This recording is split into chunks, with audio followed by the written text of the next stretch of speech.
Kalitan, our little Alaskan cousin asterisk asterisk asterisk our little Alaskan cousin the Little Cousin series, trademark, each volume illustrated with 6 or more full-page plates in tint.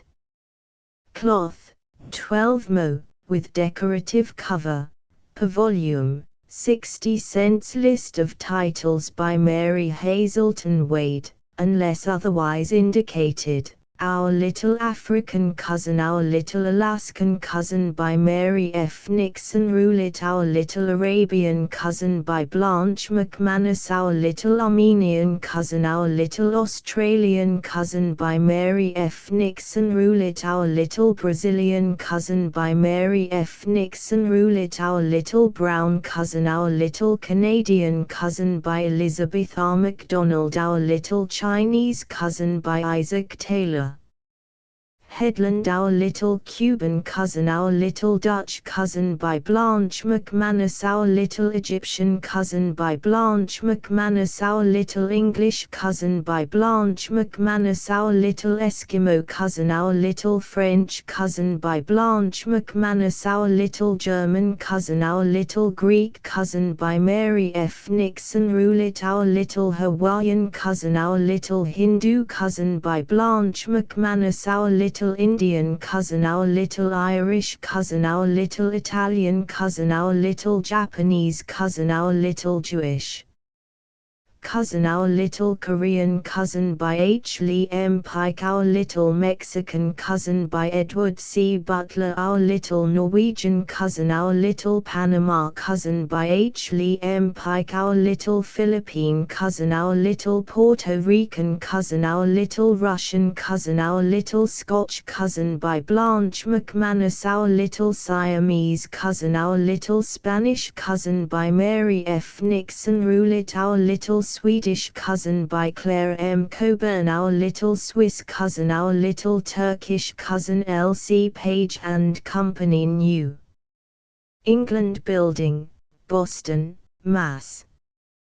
Kalitan fished diligently but caught little. See page 3. Our Little Alaskan Cousin by Mary F. Nixon-Roulet, author of Our Little English Cousin, Our Little French Cousin, Our Little Dutch Cousin, Our Little Scotch Cousin, etc. Illustrated, Boston, L.C. Page and Company. Publishers. Copyright 1907 by L.C. Page and Company, Incorporated. All rights reserved. Third impression, May 1909. To My Little Son John Nixon-Roulet. Preface. Away up toward the frozen north lies the great peninsula, which the United States bought from the Russians, and thus became responsible for the native peoples from whom the Russians had taken the land. There are many kinds of people there, from Indians to Eskimos, and they are under the American government. Yet they have no votes and are not called American citizens. It is about this country and its people that this little story is written, and in the hope of interesting American girls and boys in these very strange people, their little Alaskan cousins.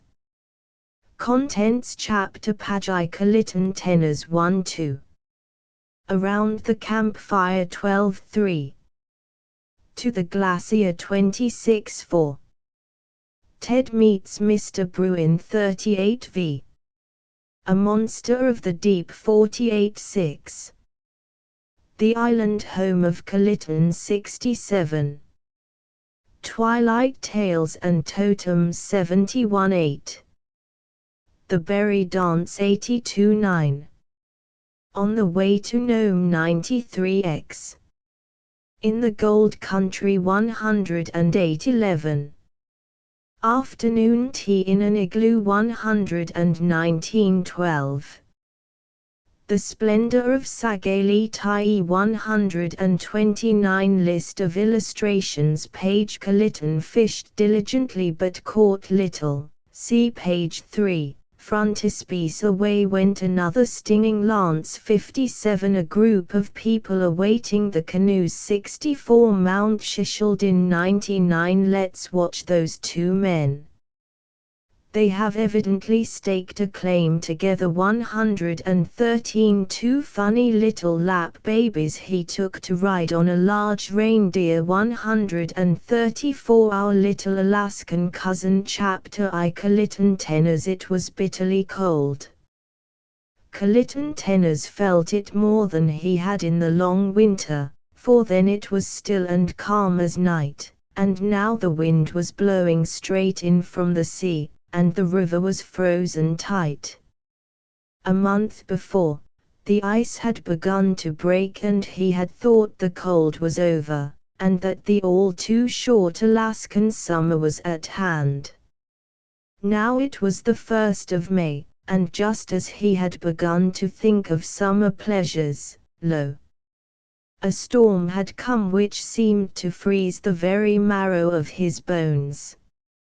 However, our little Alaskan cousin was used to cold and trained to it, and would not dream of fussing over a little snowstorm. Kalitan started out to fish for his dinner, and though the snow came down heavily and he had to break through the ice to make a fishing hole, and soon the ice was a wind-swept plain where even his own tracks were covered with a white pall, he fished steadily on. He never dreamed of stopping until he had fish enough for dinner, for, like most of his tribe, he was persevering and industrious. Kalitan was a Thlinkit, though, if you asked him, he would say he was Tlingit. This is a tribe which has puzzled wise people for a long time, for the Thlinkits are not Eskimos, not Indians, not colored people, nor whites. They are the tribes living in southeastern Alaska and along the coast. Many think that a long time ago, they came from Japan or some far eastern country, for they look something like the Japanese, and their language has many words similar to Japanese in it. Perhaps, long years ago, some shipwrecked Japanese were cast upon the coast of Alaska, and, finding their boats destroyed and the land good to live in, settled there, and thus began the Thlinkit tribes. The Chilkats, Haders, and Tsimshians are all Thlinkits, and are by far the best of the brown people of the Northland. They are honest, simple, and kind, and more intelligent than the Indians living farther north, in the colder regions. The Thlinkit coast is washed by the warm current from the Japan Sea, and it is not much colder than Chicago or Boston, though the winter is a little longer. Kalitan fished diligently but caught little. He was warmly clad in sealskin. Around his neck was a white bearskin ruff, as warm as toast, and very pretty, too, as soft and fluffy as a lady's bore. On his feet were moccasins of walrus hide. He had been perhaps an hour watching the hole in the ice, and knelt there so still that he looked almost as though he were frozen. Indeed, that was what those thought who saw him there, for suddenly a dog sledge came round the corner of the hill and a loud halloo greeted his ears. Boston men, he said to himself as he watched them, lost the trail. They had indeed lost the trail, and Ted Strong had begun to think they would never find it again.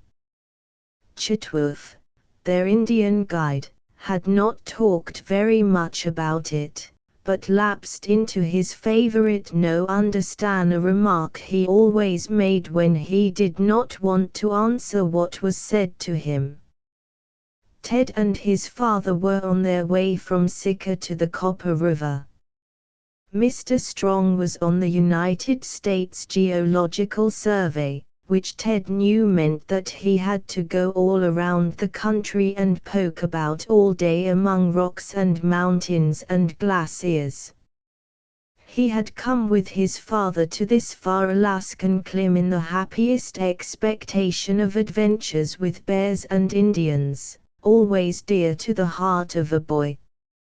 He was pretty tired of the sledge, having been in it since early morning, and he was cold and hungry besides, so he was delighted when the dogs stopped and his father said, "Hop out, son, and stretch your legs.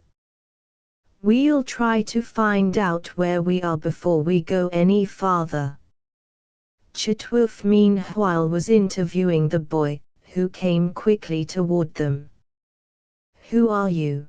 demanded Chitwoff. "Kalitan Tenors," was the brief reply. "Where are we?" was the next question. "Near to Pilchicamin River." "Where is a camp?" "There," said the boy, pointing toward a clump of pine trees. "Ours." Ted by this time was tired of his own unwanted silence, and he came up to Kalitan, holding out his hand.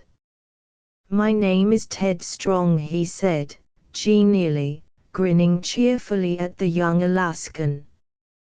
"I say, this is a jolly place. I wish you would teach me to fish in a snow hole. It must be great fun. I like you, let's be friends." Kalitan took the boy's hand in his own rough one. "Muzzy, thank you," he said, a sudden quick smile sweeping his dark face like a fleeting sunbeam, but disappearing as quickly, leaving it grave again. "Ollo. Hungry?" "Yes," said Mr. Strong, "hungry and cold." "Camp," said Kalitan, preparing to lead the way, with the hospitality of his tribe, for the Thlinkits are always ready to share food and fire with any stranger. The two boys strode off together, and Mr. Strong could scarcely help smiling at the contrast between them. Ted was the taller, but slim even in the furs which almost smothered him, leaving only his bright face exposed to the wind and weather. His hair was a tangle of yellow curls which no parting could ever affect, for it stood straight up from his forehead like a golden fleece. His mother called it his aureole. His skin was fair as a girl's, and his eyes as big and blue as a young Viking's. But the Indian boy's locks were black as ink, his skin was swarthy, his eyes small and dark, and his features that strange mixture of the Indian, the Eskimo, and the Japanese which we often see in the best of our Alaskan cousins. Boys, however, are boys all the world over, and friendly animals, and Ted was soon chattering away to his newly found friend as if he had known him all his life. "What's your name?" he asked. Kalitan was the answer. "They call me Kalitan Tenors," winking sad smiley one. "My father was Tai." "Where is he?" asked Ted. "He wanted to see an Indian chief." "Dead," said Kalitan, briefly. "I'm sorry," said Ted. He adored his own father, and felt it was hard on a boy not to have one. "He was killed," said Kalitan, "but we had blood money from them," he added, sternly. "What's that?" asked Ted, curiously. "Long time ago, when one man kill another, his clan must pay with a life. One must be found from his tribe to cry, oh oh oh oh oh a ha ich klukuk, ready to die, ready to die." His voice wailed out the mournful chant, which was weird and solemn and almost made Ted shiver. But now the boy went on, Boston men, Americans, do not like the blood tax, so the murderer pays money instead. We got many blankets and baskets and monies for Kalitan Tai. He great chief. Do you live here? Asked Ted. No, live on island out there. Kalitan waved his hand seaward. Come to fish with my uncle, Clake Tai. This good fishing ground. It's a pretty fine country, said Ted, glancing at the scene, which bore charm to other than boyish eyes. To the east were the mountains sheltering a valley through which the frozen river wound like a silver ribbon, widening toward the sea. A cold green glacier filled the valley between two mountains with its peaks of beauty. Toward the shore, which swept in toward the river's mouth in a sheltered cove, were clumps of trees, giant fir, aspen, and hemlock, green and beautiful, while seaward swept the waves in white-capped loveliness. Kalitan ushered them to the camp with great politeness and considerable pride. You've a good place to camp, said Mr. Strong, and we will gladly share your fire until we are warm enough to go on. Ted's face fell. Must we go right away? He asked. This is such a jolly place. No, go today, said Kalitan, briefly, to Chitworth. Cole Snass. To, ha, said Chitworth. Think some. Here comes my uncle, said Kalitan, and he ran eagerly to meet an old Indian who came toward the camp from the shore. He eagerly explained the situation to the Tai, who welcomed the strangers with grave politeness. He was an old man, with a seamed, scarred face, but kindly eyes. Chief of the Thlinkits, his tribe was scattered, his children dead, and Kalitan about all left to him of interest in life. There will be more snow, he said to Mr. Strong. You are welcome. Stay and share our fire and food. Do let us stay, father, cried Ted, and his father smiled indulgently, but Kalitan looked at him in astonishment. Alaskan boys are taught to hold their tongues and let their elders decide matters, and Kalitan would never have dreamed of teasing for anything.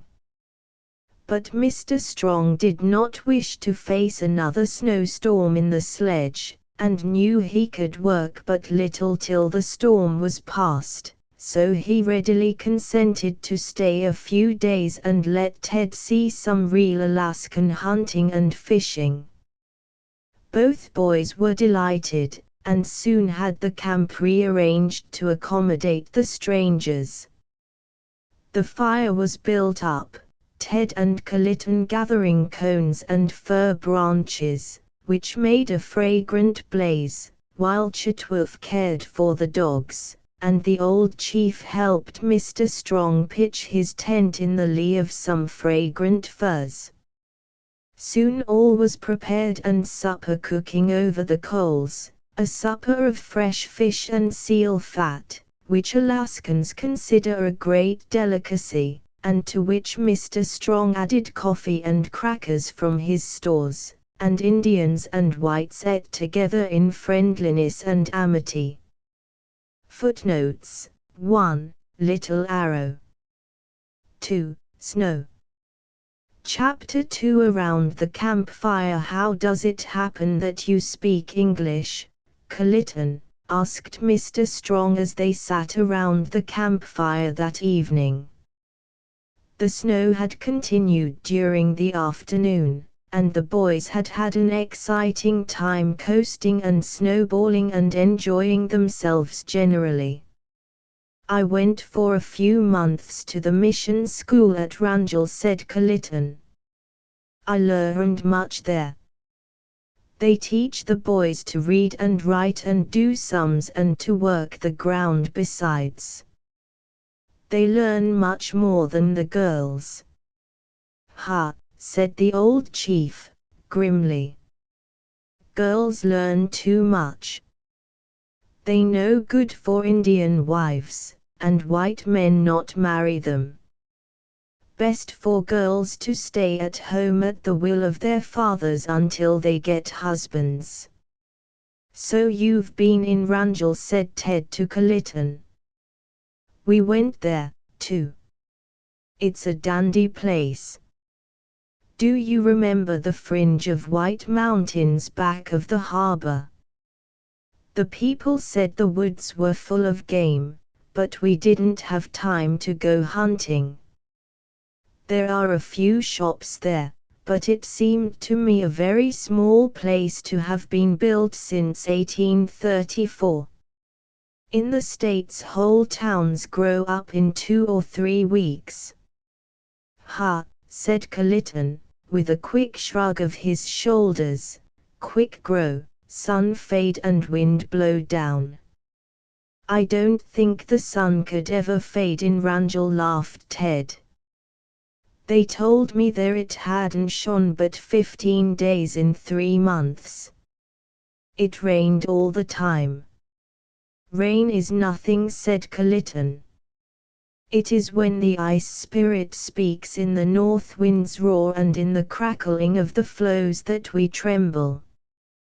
The glaciers are the children of the mountain spirit whom our fathers worshipped. He is angry, and lo! He hurls down icebergs in his wrath, he tosses them about. Upon the streams he tosses the kayaks like feathers and washes the land with the waves of Sith. When our people are buried in the ground instead of being burnt with the fire, they must go forever to the place of Sith, of everlasting cold, where never sun abides, nor rain, nor warmth. Ted had listened spellbound to this poetic speech and gazed at Kalitan in open-mouthed amazement. A boy who could talk like that was a new and delightful playmate, and he said, "Tell me more about things, Kalitan." But the Indian was silent, ashamed of having spoken. "What do you do all day when you are at home?" persisted the American. "In winter there is nothing to do but to hunt and fish," said Kalitan. "Sometimes we do not find much game, then we think of how, when a Thlinkit dies, he has plenty. If he has lived as a good tribesman, his kayak glides smoothly over the silver waters into the sunset, until, o'er gently flowing currents, it reaches the place of the mighty forest. A bad warrior's canoe passes dark whirlpools and terrible rapids until he reaches the place we speak not of, where reigns Sith. In the summertime we still hunt and fish. Many have learned to till the ground, and we gather berries and wood for the winter. The other side of the inlet, the tree trunks drift from the Yukon and are stranded on the islands, so there is plenty for firewood. But upon our island the women gather a vine and dry it. They collect seaweed for food in the early spring, and dry it and press it into square cakes, which make good food after they have hung long in the sun. They make baskets and sell them to the white people. Often my uncle and I take them to Valdez, and once we brought back $50 for those my mother made. There is always much to do. Don't you get terribly cold hunting in the winter?" asked Ted. Flinkit boy, not a baby, said Kalitan, a trifle scornfully. We begin to be hardened when we are babies. When I was 5 years old, I left my father and went to my uncle to be taught. Every morning I bathed in the ocean, even if I had to break ice to find water, and then I rolled in the snow. After that my uncle brushed me with a switch bundle, and not lightly, for his arm is strong. I must not cry out, no matter if he hurt, for a chief's son must never show pain nor fear. That would give his people shame.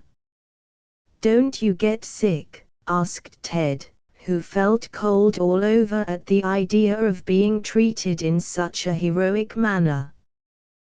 The Kushta, 3, comes sometimes, said Kalitan. The shaman, 4, used to cast him out, but now the white doctor can do it, unless the Kushta is too strong. Ted was puzzled as to Kalitan's exact meaning, but did not like to ask too many questions for fear of being impolite, so he only said, being sick is not very nice, anyhow. To be bewitched is the most terrible, said Kalitan, gravely. How does that happen? Asked Ted, eagerly, but Kalitan shook his head. It is not good to hear, he said. The medicine man must come with his drum and rattle, and he is very terrible. If the white men will not allow any more the punishing of the witches, they should send more of the white medicine men, if we are not to have any more of our own. Boys should not talk about big things, said the old chief suddenly. He had been sitting quietly over the fire, and spoke so suddenly that Kalitan collapsed into silence. Ted, too, quieted down at the old chief's stern voice and manner, and both boys sat and listened to the men talking, while the snow still swirled about them. Tyee Clake told Mr. Strong many interesting things about the coast country, and gave him valuable information as to the route he should pursue in his search for interesting things in the mountains. It will be 2 weeks before the snow will break, so you can travel in comfort, he said. Camp with us. We remain here 1 week, then we go to the island. We can take you there, you will see many things, and your boy will hunt with Kalitan. Where is your island? Asked Mr. Strong. Ted said nothing, but his eyes were fixed eagerly upon his father. It was easy to see that he wished to accept the invitation. Out there. Tyee Clake pointed toward where the white coastline seemed to fade into silvery blue. There are many islands, on some lives no one, but we have a village. Soon it will be nearly deserted, for many of our people rove during the summer, and wander from one camping ground to another, seeking the best game or fish. But Kalitan's people remain always on the island. Him I take with me to hunt the whale and seal, to gather the berries, and to trap the little animals who bear fur. We find even seal upon our shores, though fewer since your people have come among us. Which were the best, Russians or Americans? Asked Mr. Strong, curious to see what the old Indian would say, but the Tyee was not to be caught napping. Men all alike, he said. Flinkit, Russian, American, some good, some bad. Russians used Indians more, gave them hunting and fishing, and only took part of the skins. Americans like to hunt and fish all themselves and leave nothing for the Indians. Russians teach quass, Americans teach whiskey. Before white men came, Indians were healthy. They ate fish, game, berries. Now they must have other foods, and they are not good for Indians here. He touched his stomach. Indian used to dress in skins and furs, now he must copy white man and shiver with cold. He soon has the coughing sickness and then he goes into the unknown. But the government of the Americans is best because it tries to do some things for the Indian. It teaches our boys useful things in the schools, and, if some of its people are bad, some Indians are bad, too. Men all alike, he repeated with the calm stoicism of his race. The government is far away, said Mr. Strong, and should not be blamed for the doings of all its servants. I should like to see this island home of yours, and think we must accept your invitation, shall we, Ted? He smiled at the boy. Yes, indeed, thank you, sir, said Ted, and he and Kalitan grinned at each other happily. We shall stay in camp until the Blue Jay comes, said the old chief, smiling, and then seek the village of my people. What does the Blue Jay mean? Asked Ted, timidly, for he was very much in awe of this grave old man. Kalitan said something in Thlinkit to his uncle, and the old chief, looking kindly at the boy, replied with a nod. I will tell you the story of the Blue Jay, he said. My story is of the far, far north. Beside a salmon stream there dwelt people rich in slaves. These caught and dried the salmon for the winter, and nothing is better to eat than dried salmon dipped in seal oil. All the fish were caught and stored away, when lo! The whiteness fell from heaven and the snows were upon them. It was the time of snow and they should not have complained, but the chief was evil and he cursed the whiteness. No one should dare to speak evil of the snow spirit, which comes from the unknown. Deeper and deeper grew the snow. It flew like feathers about the igloo. 5. And the slaves had many troubles in putting in limbs for the fire. Then the snow came in flakes so large they seemed like the wings of birds, and the house was covered, and they could no longer keep their kayaks on top of the snow. All were shut tight in the house, and their fire and food ran low. They knew not how many days they were shut in, for there was no way to tell the day from night, only they knew they were sore hungry and that the snow spirit was angry and terrible in his anger. But each one spoke not, he only chose a place where he should lie down and die when he could bear no more. Only the chief spoke, and he once. Snow spirit, he said aloud, I alone am evil. These are not so. Slay me and spare. But the snow spirit answered not, only the wind screamed around the igloo, and his screams were terrible and sad. Then hope left the heart of the chief and he prepared to die with all his people and all his slaves. But on the day when their last bit of food was gone, lo! Something pecked at the top of the smoke hole, and it sang nukti, and it was a blue jay. The chief heard and saw and wondered, and, looking neath the smoke hole, he saw a scarlet something upon the floor. Picking it up, he found it was a bunch of Indian tomato berries, red and ripe, and quickly hope sprang in his breast. "Somewhere is summer," he cried. "Let us up and away."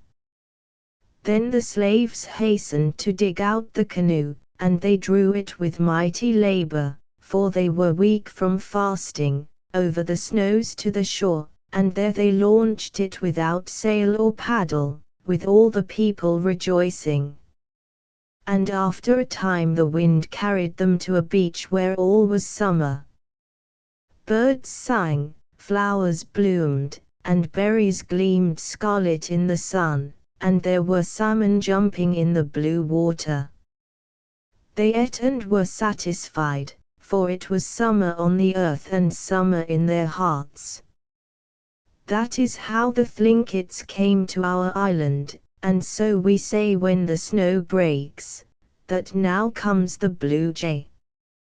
"Thank you for telling us such a dandy story," cried Ted, who had not lost a word of this quaint tale, told so graphically over the campfire of the old Chief Clake. Footnotes 3.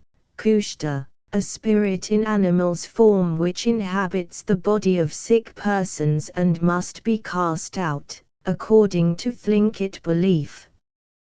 4. Shaman, native medicine man. 5. Hut. Chapter 3. To the glacier. Ted slept soundly all night, wrapped in the bearskins from the sledge, in the little tent he shared with his father. When the morning broke, he sprang to his feet and hurried out of doors, hopeful for the day's pleasures.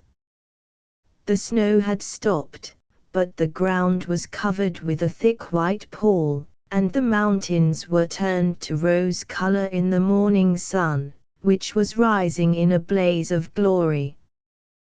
"Good morning," Kalitan shouted Ted to his Indian friend, whom he spied heaping wood upon the campfire. "Isn't it dandy? What can we do today?"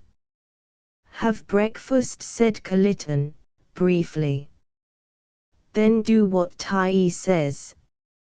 "Well, I hope he'll say something exciting," said Ted.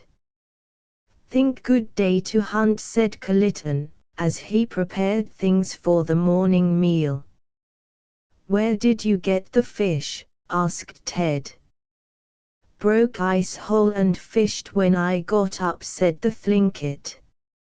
"You don't mean you have been fishing already?" exclaimed the lazy Ted, and Kalitan smiled as he said, "White people like fish." Tai said, "Catch fish for Boston men's breakfast and I go." "Do you always mind him like that?" asked Ted. He generally obeyed his father, but there were times when he wasn't anxious to and argued a little about it. Kalitan looked at him in astonishment. Chief," he said, simply. "What will we do with the camp if we all go hunting?" asked Ted. "Nothing," said Kalitan. "Leave Chitwoof to watch, I suppose," continued Ted. "Watch? Why?" asked Kalitan. "Why, everything. Someone will steal our things," said Ted. "Thlinkits not steal," said Kalitan, with dignity. "Maybe white man come along and steal from his brothers, Indians not. If we go away to long hunt, we cache blankets and no one would touch." "What do you mean by cache?" asked Ted. "We build a mound hut near the house, and put there the blankets and stores. Sometime they stay there for years, but no one would take from a cache. If one has plenty of wood by the seashore or in the forest, he may cord it and go his way and no one will touch it. A deer hangs on a tree where dogs may not reach it, but no stray hunter would slice even a piece. We are not thieves." It is a pity you could not send missionaries to the States, you Thlinkits, my boy, said Mr. Strong, who had come up in time to hear Kalitan's words. I'm afraid white people are less honest. Teddy, do you know we are to have some hunting today, and that you'll get your first experience with a glacier? Hurrah, shouted Ted, dancing up and down in excitement. Tyee Clake says we can hunt toward the base of the glacier, and I shall try to go a little ways upon it and see how the land lies, or, rather, the ice. It is getting warmer, and, if it continues a few days, the snow will melt enough to let us go over to that island you are so anxious to see. Ted's eyes shone, and the amount of breakfast he put away quite prepared him for his day's work, which, pleasant though it might be, certainly was hard work. The chief said they must seek the glacier first before the sun got hot, for it was blinding on the snow. So they set out soon after breakfast, leaving Chitwoof in charge of the camp, and with orders to catch enough fish for dinner. We'll be ready to eat them, heads and tails, said Ted, and his father added, laughingly, Bible, bones, and hymn book, too. What does that mean? Asked Ted, as Kalitan looked up inquiringly.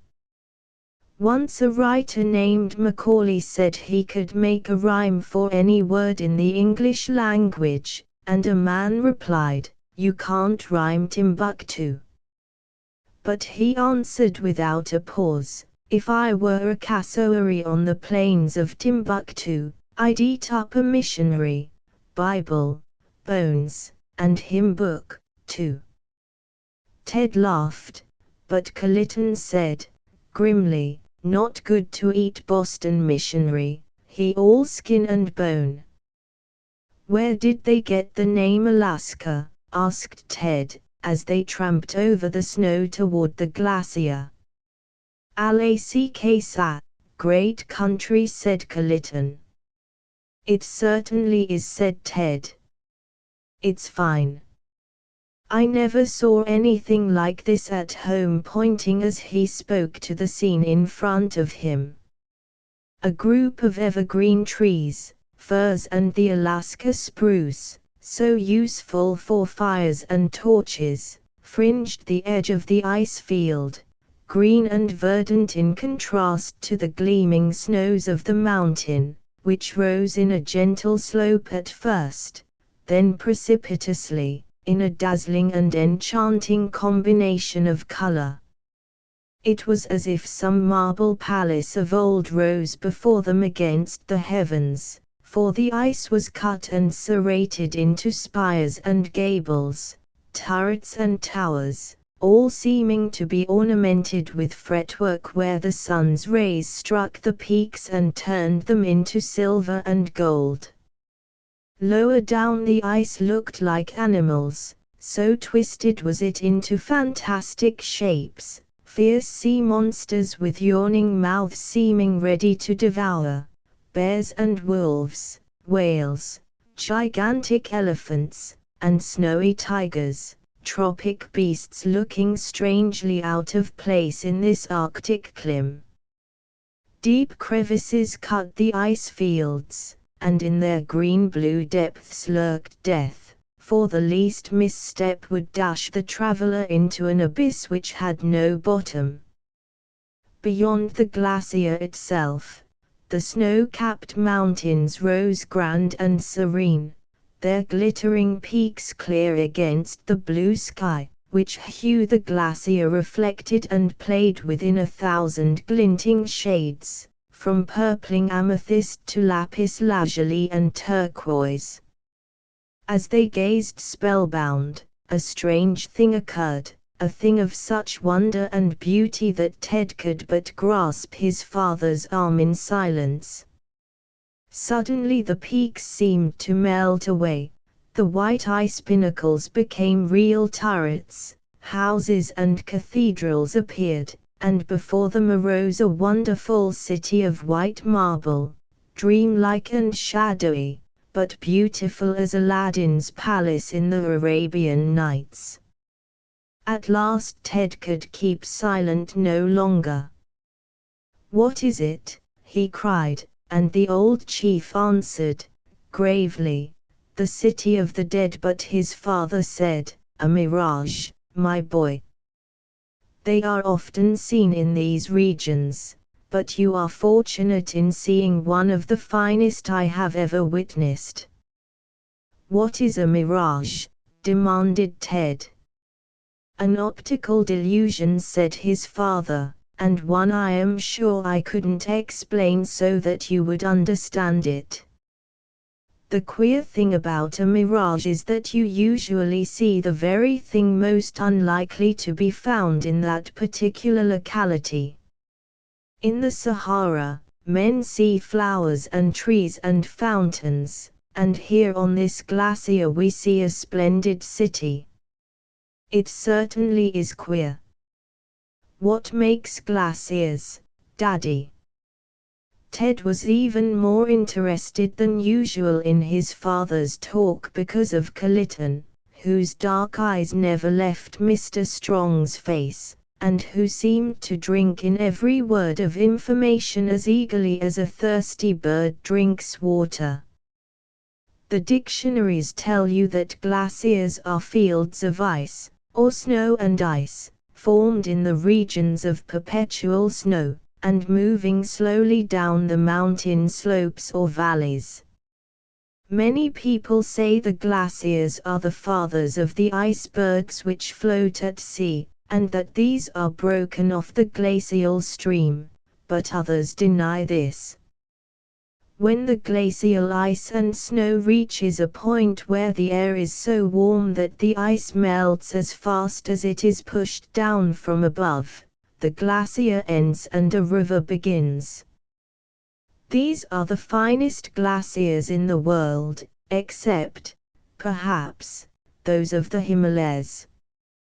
This bids fair to be a wonderfully interesting place for my work, Ted, and I'm glad you're likely to be satisfied with your new friends, for I shall have to go to many places and do a lot of things less interesting than the things Kalitan can show you.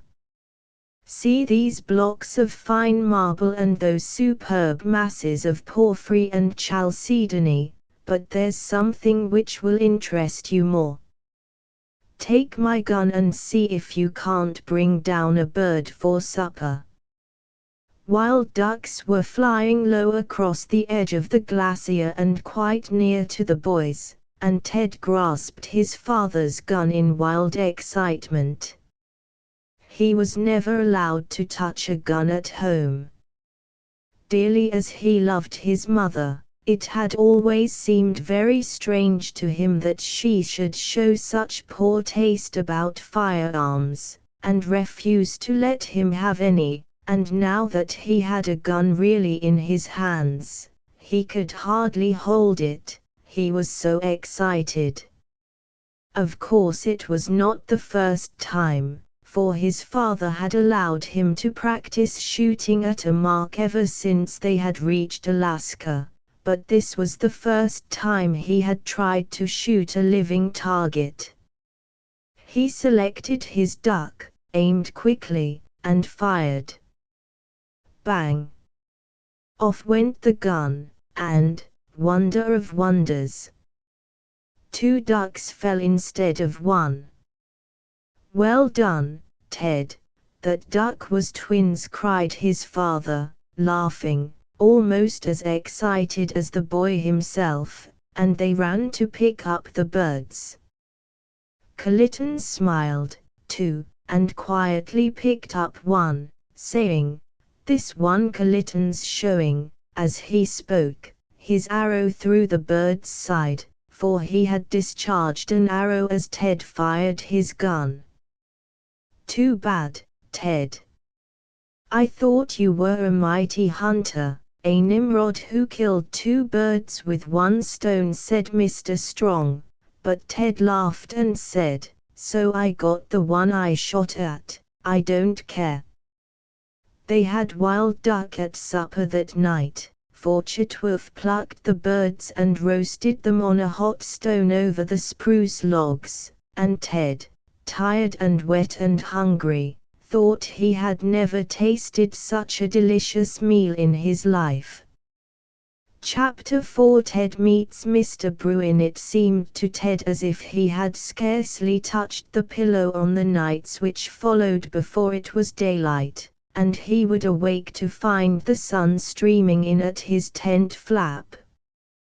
He always meant to go fishing with Kalitan before breakfast, so the moment he woke up he jumped out of bed, if his pile of fragrant pine boughs covered with skins could be called a bed, and hurried through his toilet.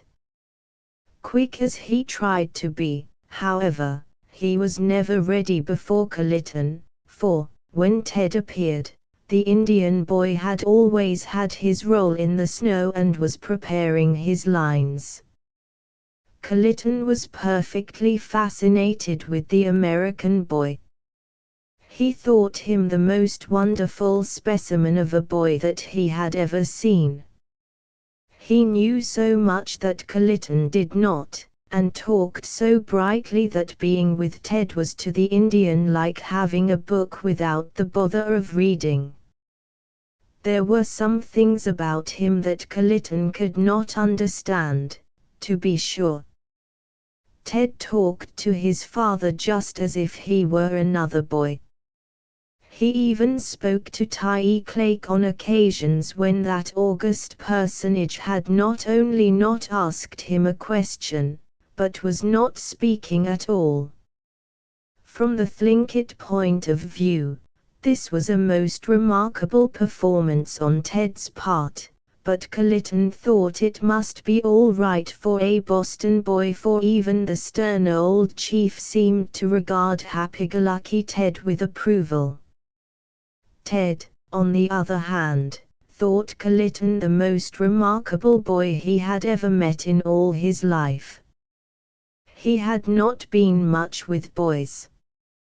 His lady mother, as he always called the gentle, brown-eyed being who ruled his father and himself, had not cared to have her little Galahad mingle with the rougher city boys who thronged the streets, and had kept him with herself a great deal. Ted had loved books, and he and his little sister Judith had lived in a pleasant atmosphere of refinement, playing happily together until the boy had grown almost to dread anything common or low. His mother knew he had moral courage, and would face any issue pluckily, but his father feared he would grow up a milksop, and thought he needed hardening. Mrs. Strong objected to the hardening process if it consisted in turning her boy loose to learn the ways of the city streets, but had consented to his going with his father, urged thereto by fears for his health, which was not of the best, and the knowledge that he had reached the bear and Indian age, and it was certainly a good thing for him to have his experiences first-hand. To Ted the whole thing was perfectly delightful. When he lay down at night, he would often like to see Mother and Ju, but he was generally so tired that he was asleep before he had time to think enough to be really homesick. During the day there was too much doing to have any thinking time, and, since he had met this boyfriend, he thought of little else but him and what they were to do next. The Tyee had assured Mr. Strong that it was perfectly safe for the boys to go about together. "Kalitan knows all the trails," he said. "He take care of white brother. Anything come, call Chitwood." As Mr. Strong was very anxious to penetrate the glacier under Clake's guidance, and wanted Ted to enjoy himself to the full. He left the boys to themselves, the only stipulation being that they should not go on the water without Chitwood. There seemed to be always something new to do. As the days grew warmer, the ice broke in the river, and the boys tramped all over the country. Ted learned to use the bow and arrow, and brought down many a bird for supper, and proud he was when he served up for his father a wild duck, shot, plucked, and cooked all by himself. They fished in the stream by day and set lines by night. They trapped rabbits and hares in the woods, and one day even got a silver fox, a skin greatly prized by the fur traders on account of its rarity. Kalitan insisted that Ted should have it, though he could have gotten $40 for it from a white trader, and Ted was rejoiced at the idea of taking it home to make a set of furs for Judith. One day Ted had a strange experience, and not a very pleasant one, which might have been very serious had it not been for Kalitan. He had noticed a queer-looking plant on the riverbank the day before, and had stopped to pick it up, when he received such a sudden and unexpected pricking as to cause him to jump back and shout for Kalitan. His hand felt as if it had been pierced by 1,000 needles, and he flew to a snowbank to rub it with snow. "I must have gotten hold of some kind of a cactus," he said to Kalitan, who only replied, "Ha!" Picked hedgehog, as he pointed to where Ted's cactus was ambling indignantly away with every quill rattling and set straight out in anger at having his morning nap disturbed. Kalitan wrapped Ted's hand in soft mud, which took the pain out, but he couldn't use it much for the next few days, and did not feel eager to hunt when his father and the Tyee started out in the morning. Kalitan remained with him, although his eyes looked wistful, for he had heard the chief talk about bear tracks having been seen the day before.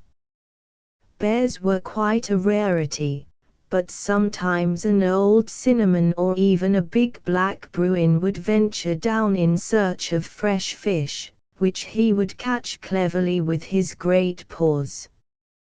Kalitan and Ted fished a while, and then Ted wandered away a little, wondering what lay around a point of rock which he had never yet explored.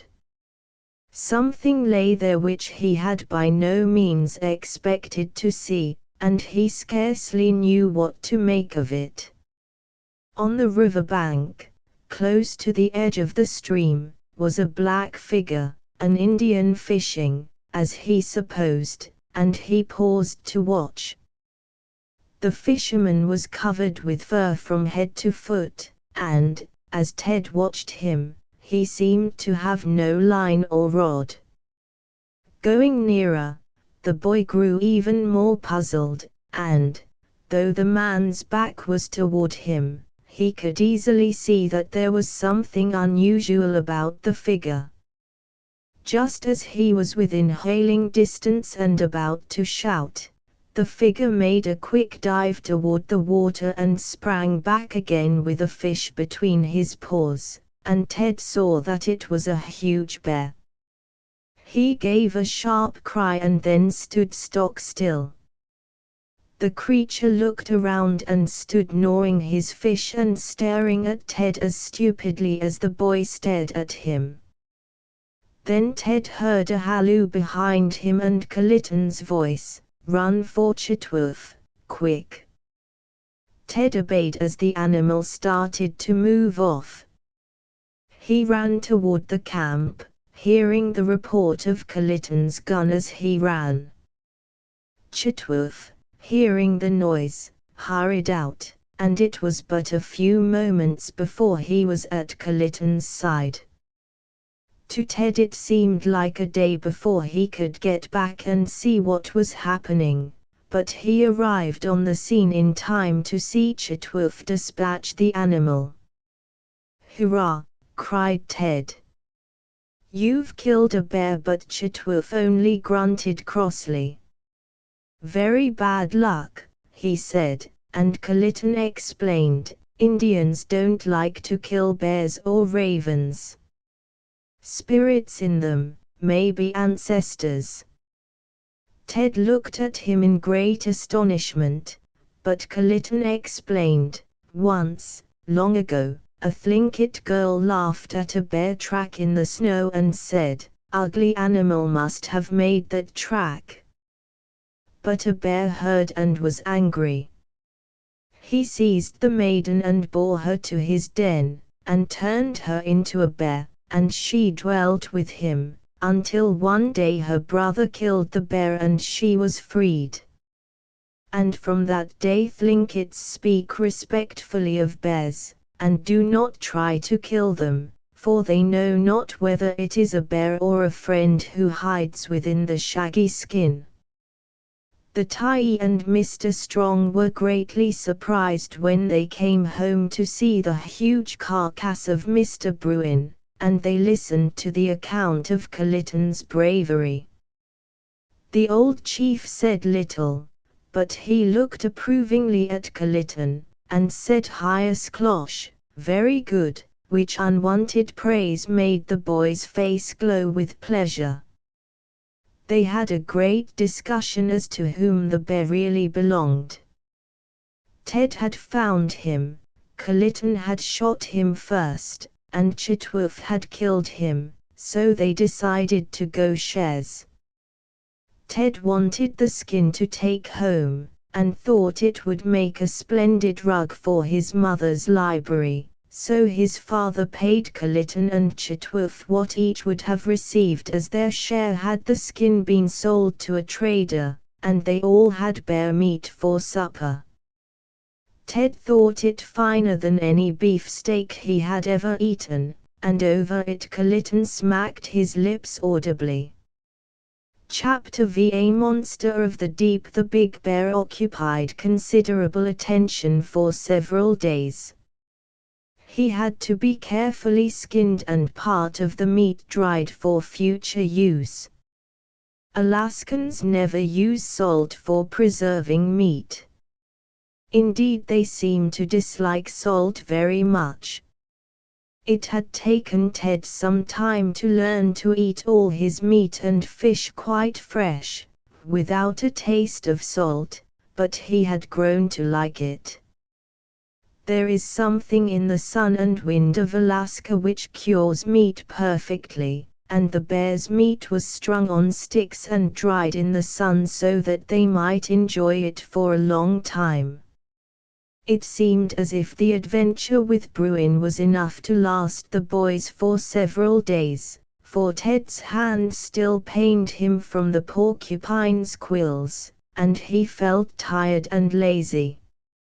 He lay by the campfire one afternoon listening to Kalitan's tales of his island home, when his father came in from a long tramp, and, looking at him a little anxiously, asked, "What's the matter, son?" "Nothing, I'm only tired," said Ted, but Kalitan said, "Porcupine quills poison hand." "Well, in a few days. So your live cactus is getting in his work, is he? I'm glad it wasn't the bear you mistook for an Alaskan posy and tried to pick. I'm tired myself," and Mr. Strong threw himself down to rest. "Daddy, how did we come to have Alaska, anyway?" "Well, that's a long story," said his father, "but an interesting one." "Do tell us about it," urged Ted. "I know we bought it, but what did we pay the Indians for it? I shouldn't have thought they'd have sold such a fine country." Kalitan looked up quickly, and there was a sudden gleam in his dark eyes that Ted had never seen before. "Thlinkits never sell," he said. "Russians steal." Mr. Strong put his hand kindly on the boy's head. "You're right, Kalitan," he said. "The Russians never conquered the Thlinkits, the bravest tribe in all Alaska. You see, Teddy, it was this way. A great many years ago, about 1740, a Danish sailor named Bering, who was in the service of the Russians, sailed across the ocean and discovered the strait named for him, and a number of islands. Some of these were not inhabited, others had Indians or Eskimos on them, but, after the manner of the early discoverers, Bering took possession of them all in the name of the Emperor of Russia. It doesn't seem right as we look at things now, but in those days might made right, and it was just the same way the English did when they came to America. The Russians settled here, finding the fishing and furs fine things for trade, and driving the Indians, who would not yield to them, farther and farther inland. In 1790 the Tsar made Alexander Baranov manager of the trading company. Baranov established trading posts in various places, and settled at Sikka, where you can see the ruins of the splendid castle he built. The Russians also sent missionaries to convert the Indians to the Greek Church, which is the Church of Russia. The Indians, however, never learned to care for the Russians, and often were cruelly treated by them. The Russians, however, tried to do something for their education, and established several schools. One as early as 1775, on Kodiak Island, had 30 pupils, who studied arithmetic, reading, navigation, and 4 of the mechanical trades, and this is a better record than the American purchasers can show, I am sorry to say. One of the recent travelers, 6, in Alaska says that he met in the country American citizens who never in their lives heard a prayer for the President of the United States, nor of the 4th of July, nor the name of the capital of the nation, but who have been taught to pray for the Emperor of Russia, to celebrate his birthday, and to commemorate the victories of ancient Greece.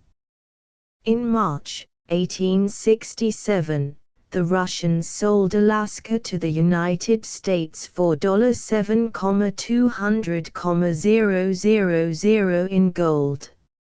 It was bought for a song almost, when we consider the immense amount of money made for the government by the seal fisheries, the cod and salmon industries, and the opening of the gold fields. The resources of the country are not half known, and the government is beginning to see this. That is one of the reasons they have sent me here, with the other men, to find out what the earth holds for those who do not know how to look for its treasures. Gold is not the best thing the earth produces. There is land in Alaska little known full of coal and other useful minerals. Other land is covered with magnificent timber which could be shipped to all parts of the world. There are pasture lands where stock will fatten like pigs without any other feeding. There are fertile soils which will raise almost any crops, and there are intelligent Indians who can be taught to work and be useful members of society. I do not mean dragged off to the United States to learn things they could never use in their home lives, but who should be educated here to make the best of their talents in their home surroundings.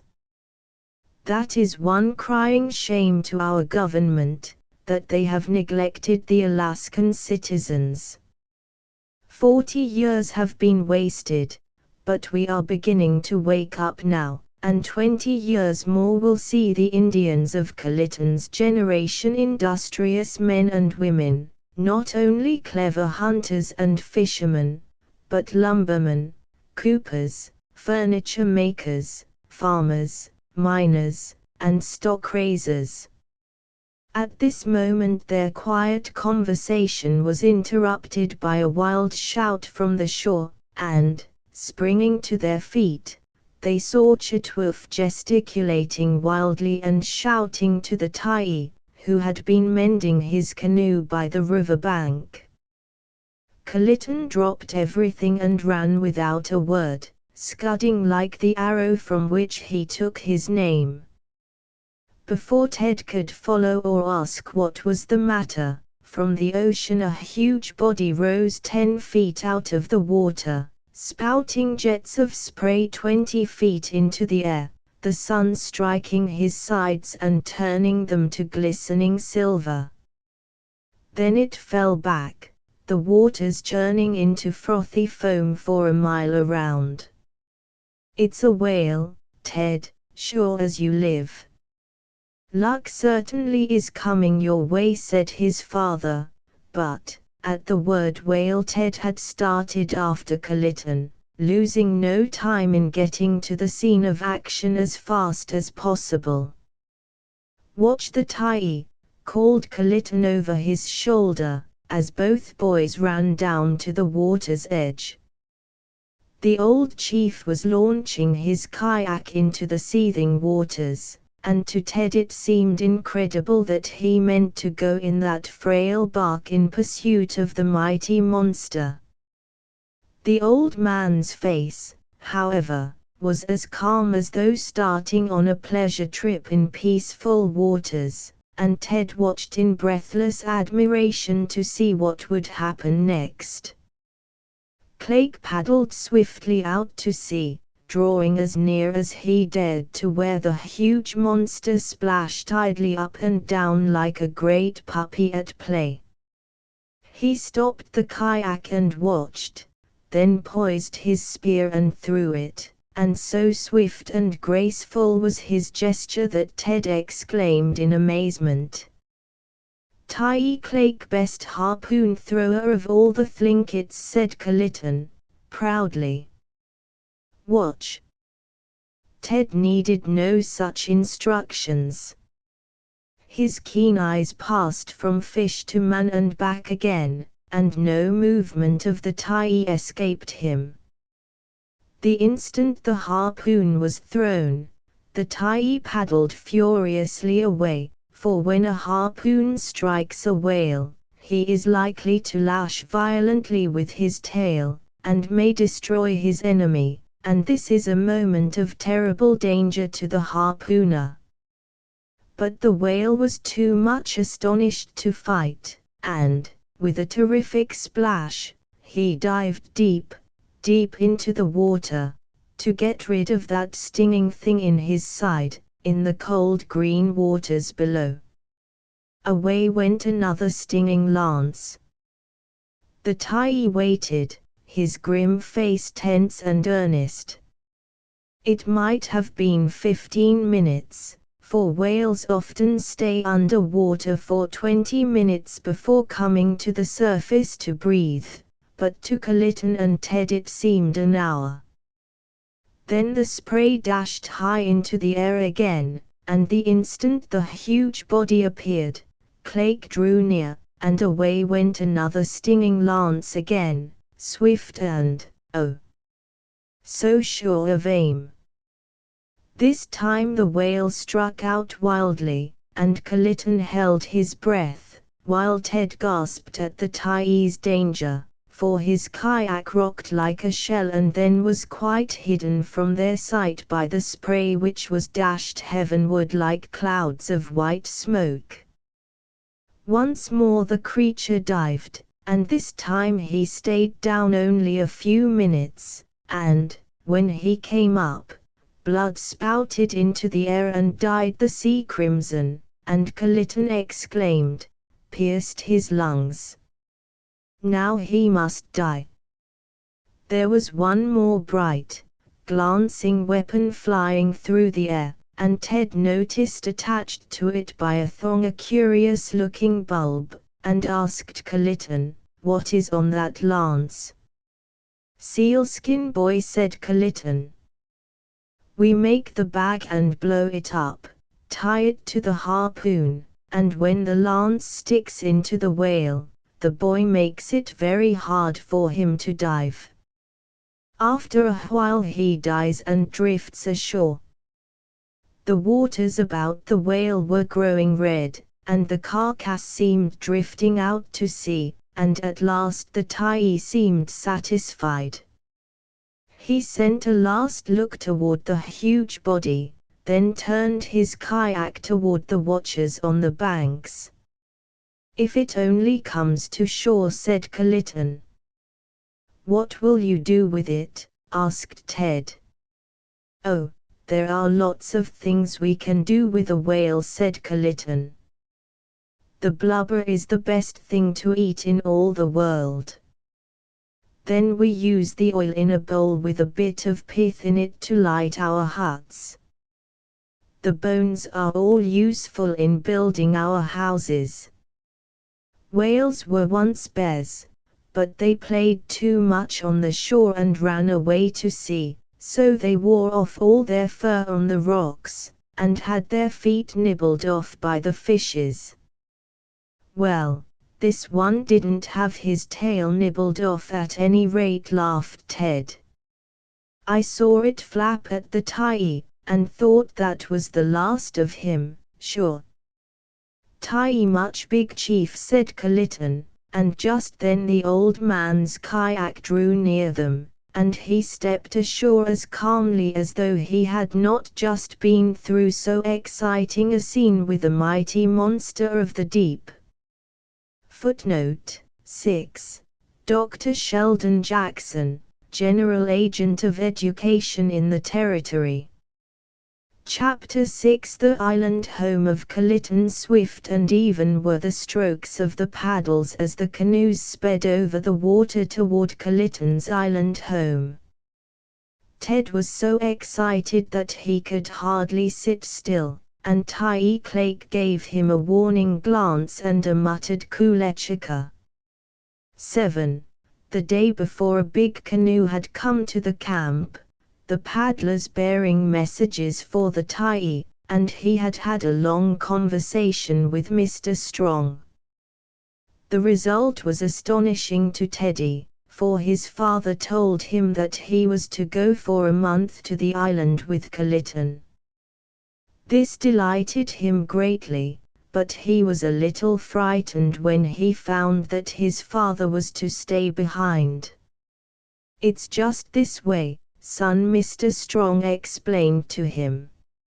"I'm here in government employ, taking government pay to do government work. I must do it and do it well in the shortest time possible. You will have a far better time on the island with Kalitan than you could possibly have loafing around the camp here. You couldn't go to many places where I am going, and, if my mind is easy about you, I can take Chitwoof and do my work in half the time. I'll come to the island in 3 or 4 weeks, and we'll take a week's vacation together, and then we'll hit the trail for the gold fields. Are you satisfied with this arrangement?" "Yes, sir." Ted's tone was dubious, but his face soon cleared up. "A month won't be very long, father." "No, I'll wager you'll be sorry to leave when I come for you. Try and not make any trouble. Of course Indian ways are not ours, but you'll get used to it all and enjoy it. It's a chance most boys would be crazy over, and you'll have tales to tell when you get home to make your playmates envy you. I'm glad I have a son I can trust to keep straight when he is out of my sight." And he laid his hand affectionately on the boy's shoulder. Ted looked his father squarely in the eye, but gave only a little nod in answer. Then he laughed his clear, ringing laugh. "Wouldn't Mother have spasms?" he exclaimed. Mr. Strong laughed too, but said, "You'll be just as well off tumbling around with Kalitan as falling off a glacier or two, as you would be certain to do if you were with me." Teddy felt a little blue when he said goodbye to his father, but Kalitan quickly dispelled his gloom by a great piece of news. "Great time on island," he said, as the canoe glided toward the dim outline of land to which Ted's thoughts had so often turned. "Ty's whale came ashore. We go to see him cut up." "Hurrah!" cried Ted, delighted. "To think I shall see all that. What else will we do, Kalitan?" "Hunt, fish, hear old Kalakash stories. See berry dance if you stay long enough, perhaps a potlatch, do many things," said the Indian. One of the Indian paddlers said something to Kalitan, and he laughed a little, and Ted asked, curiously, "What did he say?" Said Kalitan, "Tena's learned to talk as much as a Boston boy," said Kalitan, laughing heartily, and Ted laughed, too. The canoes were nearing the shore of a wooded island, and Ted saw a fringe of trees and some native houses clustered picturesquely against them at the crest of a small hill which sloped down to the water's edge, where stood a group of people awaiting the canoes. A group of people awaiting the canoes. "My home," said Kalitan, pointing to the largest house, "my people." There was a great deal of pride in his tone and look, and he received a warm welcome as the canoes touched land and their occupants sprang on shore. The boys crowded around the young Indian and chattered and gesticulated toward Ted, while a bright-looking little Malamute sprang upon Kalitan and nearly knocked him down, covering his face with eager puppy kisses. The girls were less boisterous, and regarded Teddy with shy curiosity. Some of them were quite pretty, and the babies were as cunning as the puppies. They barked every time the dogs did, in a funny, hoarse little way, and, indeed, Alaskan babies learn to bark long before they learn to talk. The Thai's wife received Teddy kindly, and he soon found himself quite at home among these hospitable people, who seemed always friendly and natural. Nearly all spoke some English, and he rapidly added to his store of Chinook, so that he had no trouble in making himself understood or in understanding. Of course he missed his father, but he had little time to be lonely. Life in the village was anything but uneventful. At first there was the whale to be attended to, and all the village turned out for that. The huge creature had drifted ashore on the farther side of the island, and Ted was much interested in seeing him gradually disposed of. Great masses of blubber were stripped from the sides to be used later both for food and fuel. The whalebone was carefully secured to be sold to the traders, and it seemed to Ted that there was not one thing in that vast carcass for which the Indians did not have some use. Ted soon tired of watching the many things done with the whale, but there was plenty to do and see in the village. The village houses were all alike. There was one large room in which the people cooked, ate, and slept. The girls had blankets strung across one corner, behind which were their beds. Teddy was given one also for his corner of the great room in the Thai's house. He learned to eat the food and to like it very much. There was dried fish, heron's eggs, berries, or those put up in seal oil, which is obtained by frying the fat out of the blubber of the seal. The Alaskans use this oil in nearly all their cooking, and are very fond of it. Ted ate also dried seaweed, chopped and boiled in seal oil, which tasted very much like boiled and salted leather, but he liked it very well. Indeed, he grew so strong and well, out of doors all day in the clear air and bright sunshine of the Alaskan June, that he could eat anything and tramp all day without being too tired to sleep like a top all night, and wake ready for a new day with a zest he never felt at home. Fresh fish were plentiful. The boys caught salmon, smelts, and whitefish, and many were dried for the coming winter, while clams, gumboots, sea cucumbers, and devilfish, found on the rocks of the shore, were everyday diet. Kalitan's sister and Ted became great friends.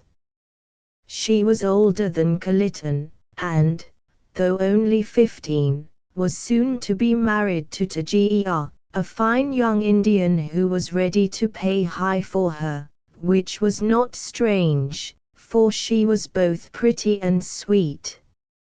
At the next full moon, said Kalitan, there will be a potlatch, and Tanana will be sold to Tageia. He says he will give 400 blankets for her, and my uncle is well pleased.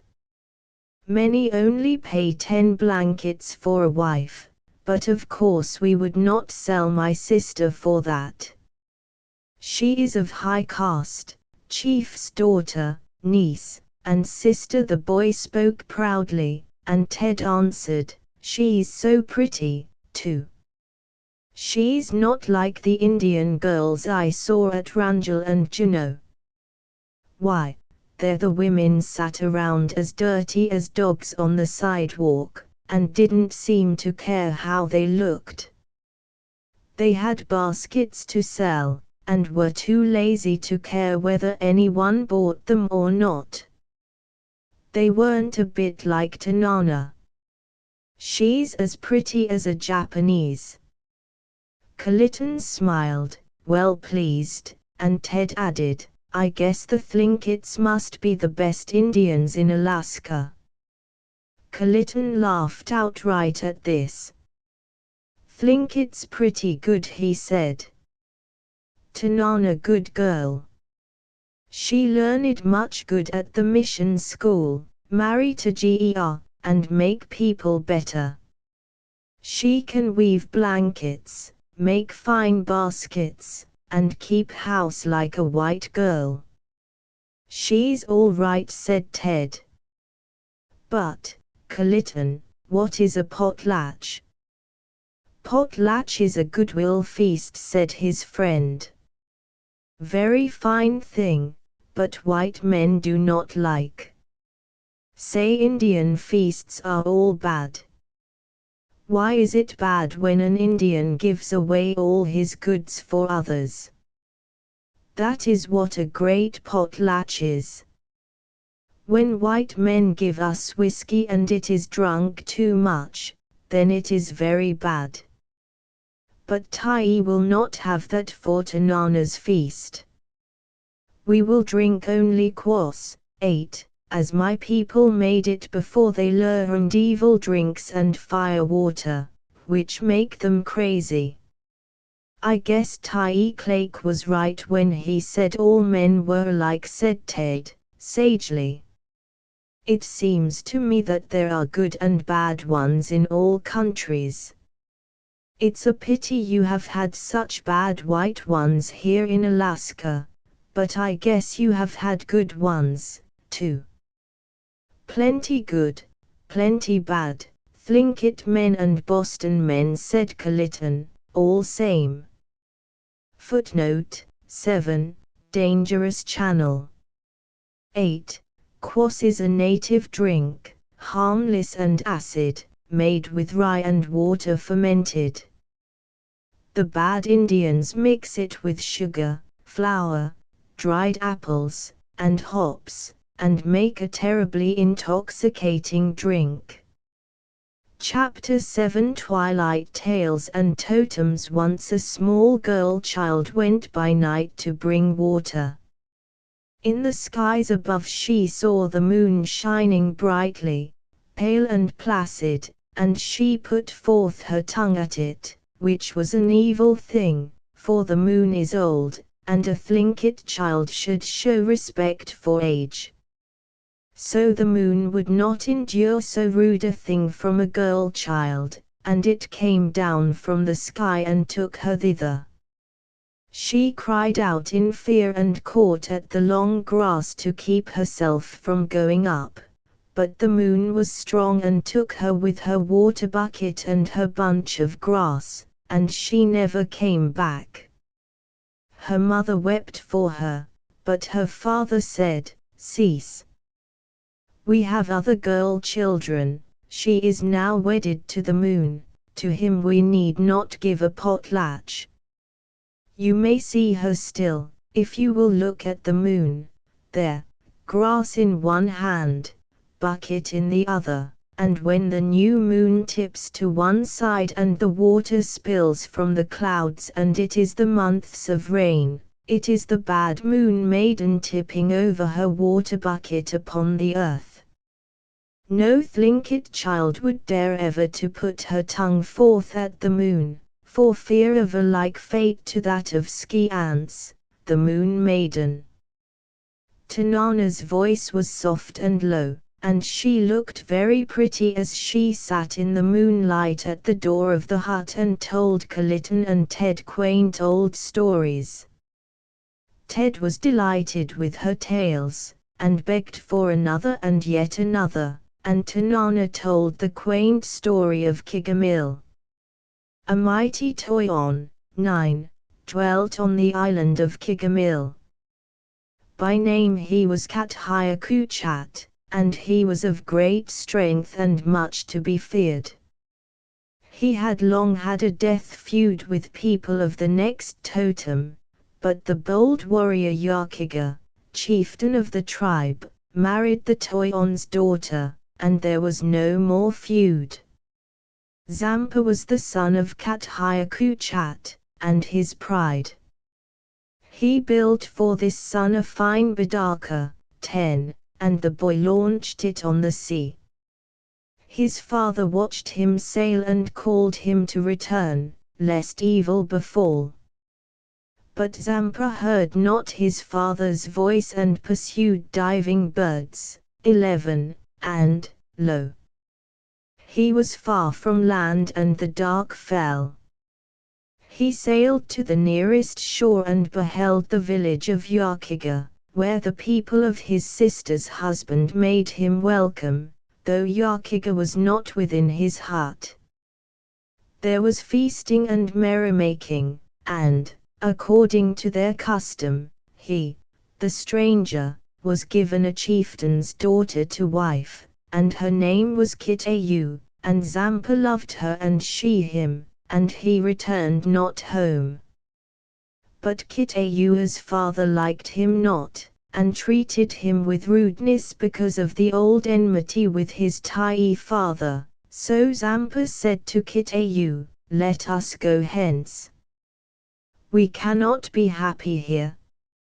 Let us go from your father, who is unfriendly to me, and seek the Barabara of my father, the mighty chief, that happiness may come upon us." And Kitayu said, "What my lord says is well." Then Zampa placed her in his canoe, and alone beneath the stars they sailed, and it was well, and Zampa's arm was strong at his paddle. But, lo! They heard another paddle, and one came after them, and soon arrows flew about them, arrows swift and cruel, and one struck his paddle from his hand and his canoe was overturned. The pursuer came and placed Kitayu in his canoe, seeking, too, for Zampa, but, alas! Zampa was drowned. And when his pursuer dragged his body to the surface, he gave a mighty cry, for, lo! It was his brother-in-law whom he had pursued, for he was Yakuga. Then fearing the terrible rage of Zampa's father, he dared not return with the body, so he left it with the overturned canoe in the kelp and weeds. Kitayu he bore with him to his own island.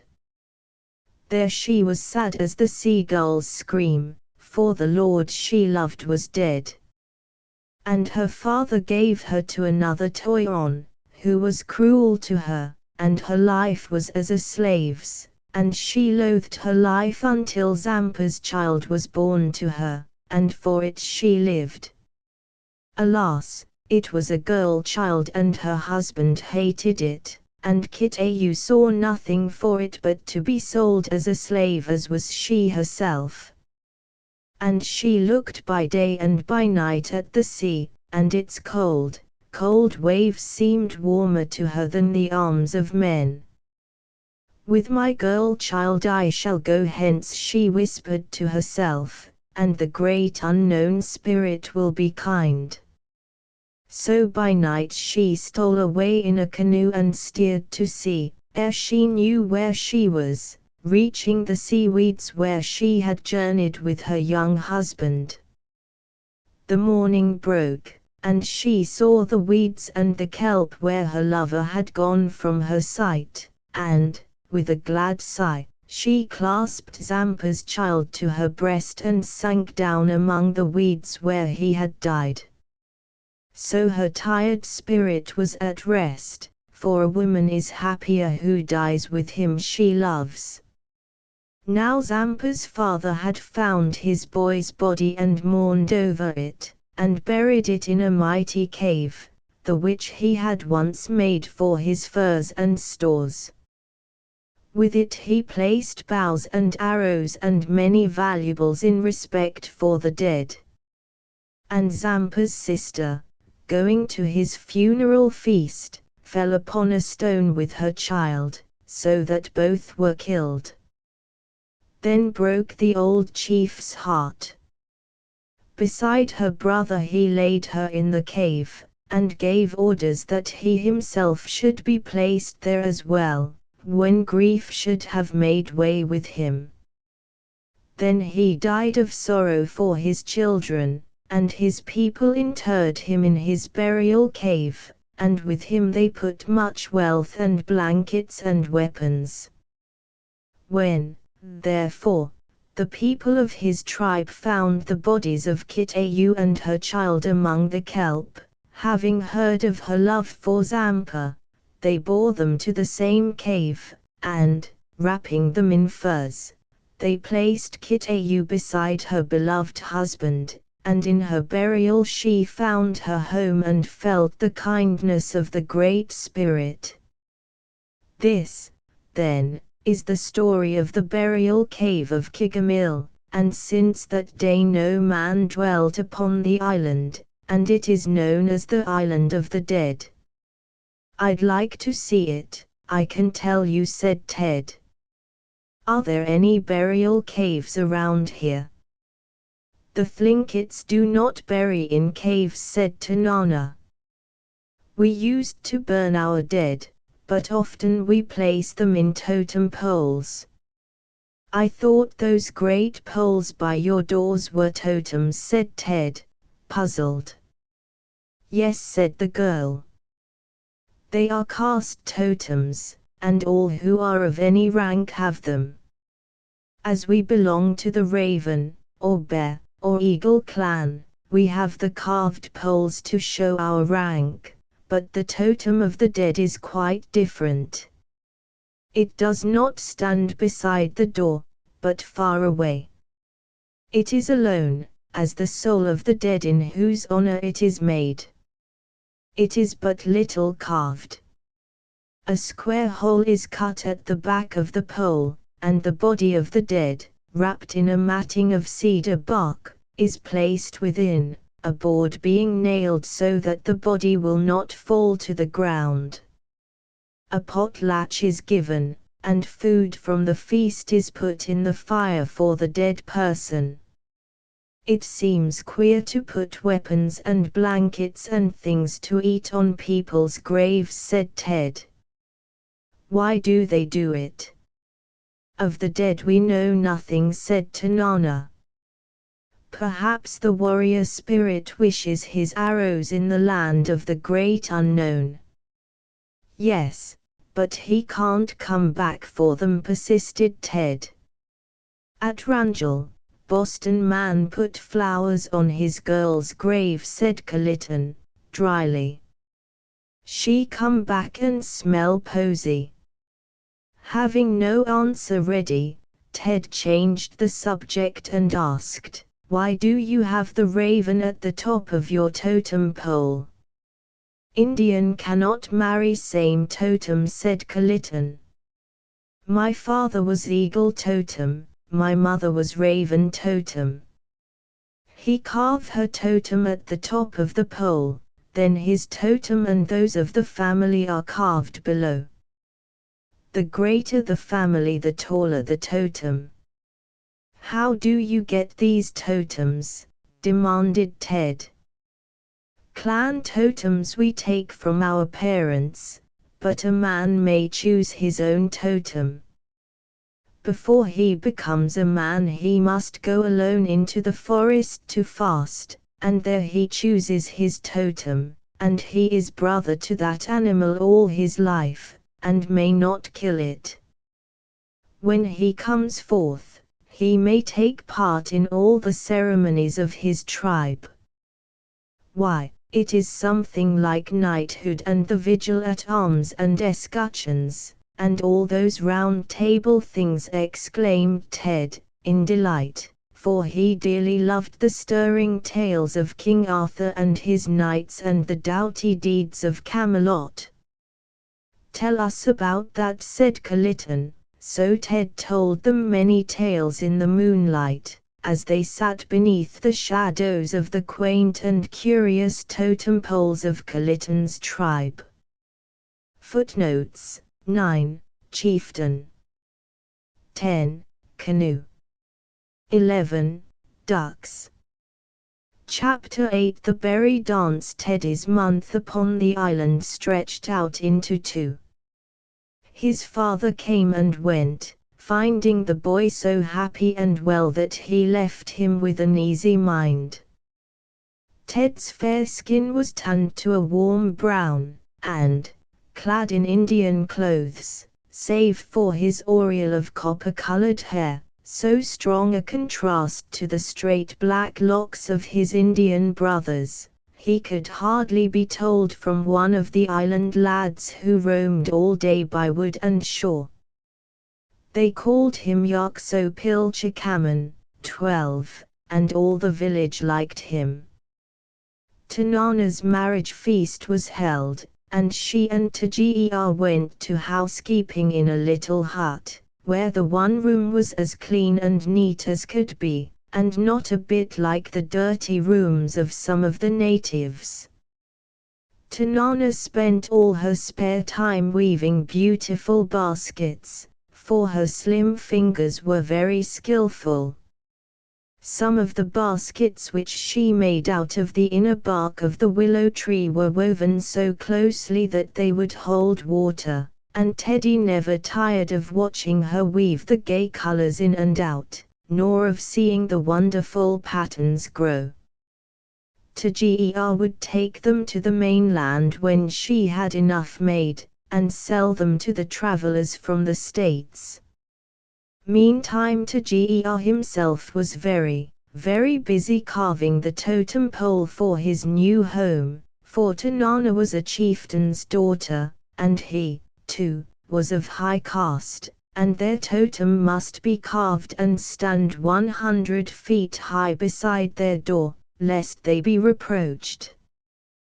Ted also enjoyed seeing old Kalakash carve, for he was the finest carver among the Indians, and it was wonderful to see him cut strange figures out of bone, wood, horn, fish bones, and anything his gnarled old fingers could get hold of, and he would carve grasshoppers, bears, minnows, whales, seagulls, babies, or idols. He made, too, a canoe for Ted, a real Alaskan dugout, shaping the shell from a log and making it soft by steam, filling the hole with water and throwing in red-hot stones. The wood was then left to season, and Ted could hardly wait patiently until sun and wind and rain had made his precious craft seaworthy. Then it was painted with paint made by rubbing a certain rock over the surface of a coarse stone and the powder mixed with oil or water. At last it was done, a shapely thing, more beautiful in Ted's eyes than any launch or yacht he had ever seen at home. His canoe had a carved stern and a sharp prow which came out of the water, and which had carved upon it a fine eagle. Kalakash had not asked Ted what his totem was, but supposing that the American eagle on the buttons of the boy's coat was his emblem, had carved the rampant bird upon the canoe as the boy's totem. Ted learned to paddle and to fish, never so well as Kalitan, of course, for he was born to it, but still he did very well, and enjoyed it hugely. Happily waned the summer days, and then came the time of the berry dance, which Kalitan had spoken of so often that Ted was very anxious to see it. The salmon berry was fully ripe, a large and luscious berry, found in 2 colors, yellow and dark red. Besides these there were other small berries, maraschins, like the New England dewberries, huckleberries, and whortleberries. "We have 5 kinds of berries on our island," said Kalitan. "All good. The birds, flying from the mainland, first brought the seeds, and our berries grow larger than almost any place in Alaska." "They're certainly good," said Ted, his mouth full as he spoke. "These salmon berries are a kind of a halfway between our blackberries and strawberries. I never saw anything prettier than the way the red and yellow berries grow so thick on the same bush." "There come the canoes," interrupted Kalitan, and the 2 boys ran down to the water's edge, eager to be the first to greet the visitors.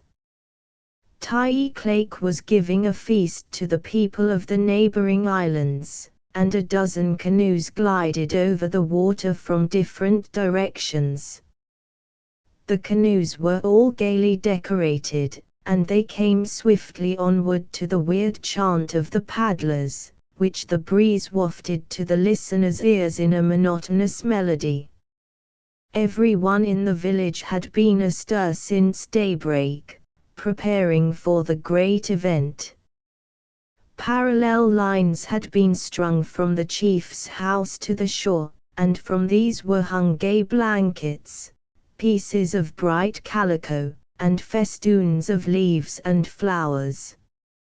As the canoes landed their occupants, the dancers thronged to welcome their guests. The great drum sounded its loud note, and the dancers, arrayed in wonderful blankets woven in all manner of fanciful designs and trimmed with long woolen fringes, swayed back and forth, up and down, to and fro, in a very graceful manner, keeping time to the music. In the center of the largest canoe stood the Thai of a neighboring island, a tall Indian, dressed in a superb blanket with fringe a foot long, fringed leggings and moccasins of walrus hide, and the chief's hat to show his rank. It was a peculiar headdress half a foot high, trimmed in down and feathers.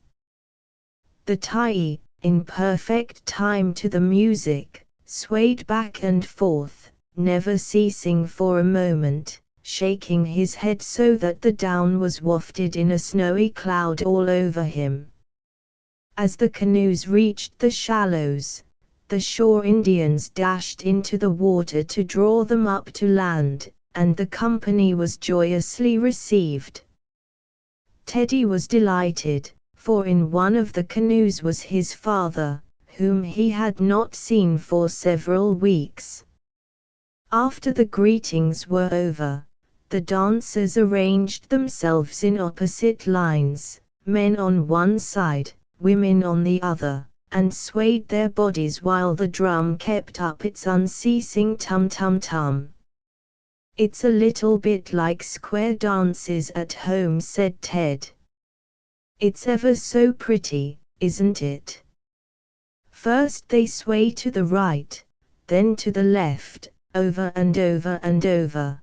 Then they bend their bodies forward and backward without bending their knees, then sway again, and bend to one side and then the other, singing all the time.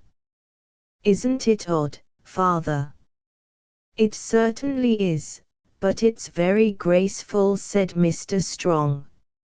"Some of the girls are quite pretty, gentle-looking creatures, but the older women are ugly." "The very old women look like the mummies in the museum at home," said Ted. "There's one old woman, over 100 years old, whose skin is like a piece of parchment, and she wears the hideous lip button which most of the Thlinkits have stopped using. Kalitan says all the women used to wear them. The girls used to make a cut in their chins between the lip and the chin, and put in a piece of wood, changing it every few days for a piece a little larger until the opening was stretched like a second mouth. When they grew up, a wooden button like the bowl of a spoon was set in the hole and constantly enlarged. The largest I have seen was 3 inches long.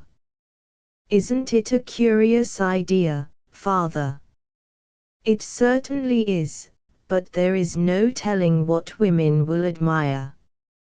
A Chinese lady binds her feet, and an American her waist, a Maori woman slits her nose, and an English belle pierces her ears. It's on the same principle that your Thlinkit friends slit their chins for the lip button. I'm mighty glad they don't do it now, for Tanana's as pretty as a pink, and it would be a shame to spoil her face that way," said Ted. "The dancing has stopped, Father, let's see what they'll do next. There comes Kalitan."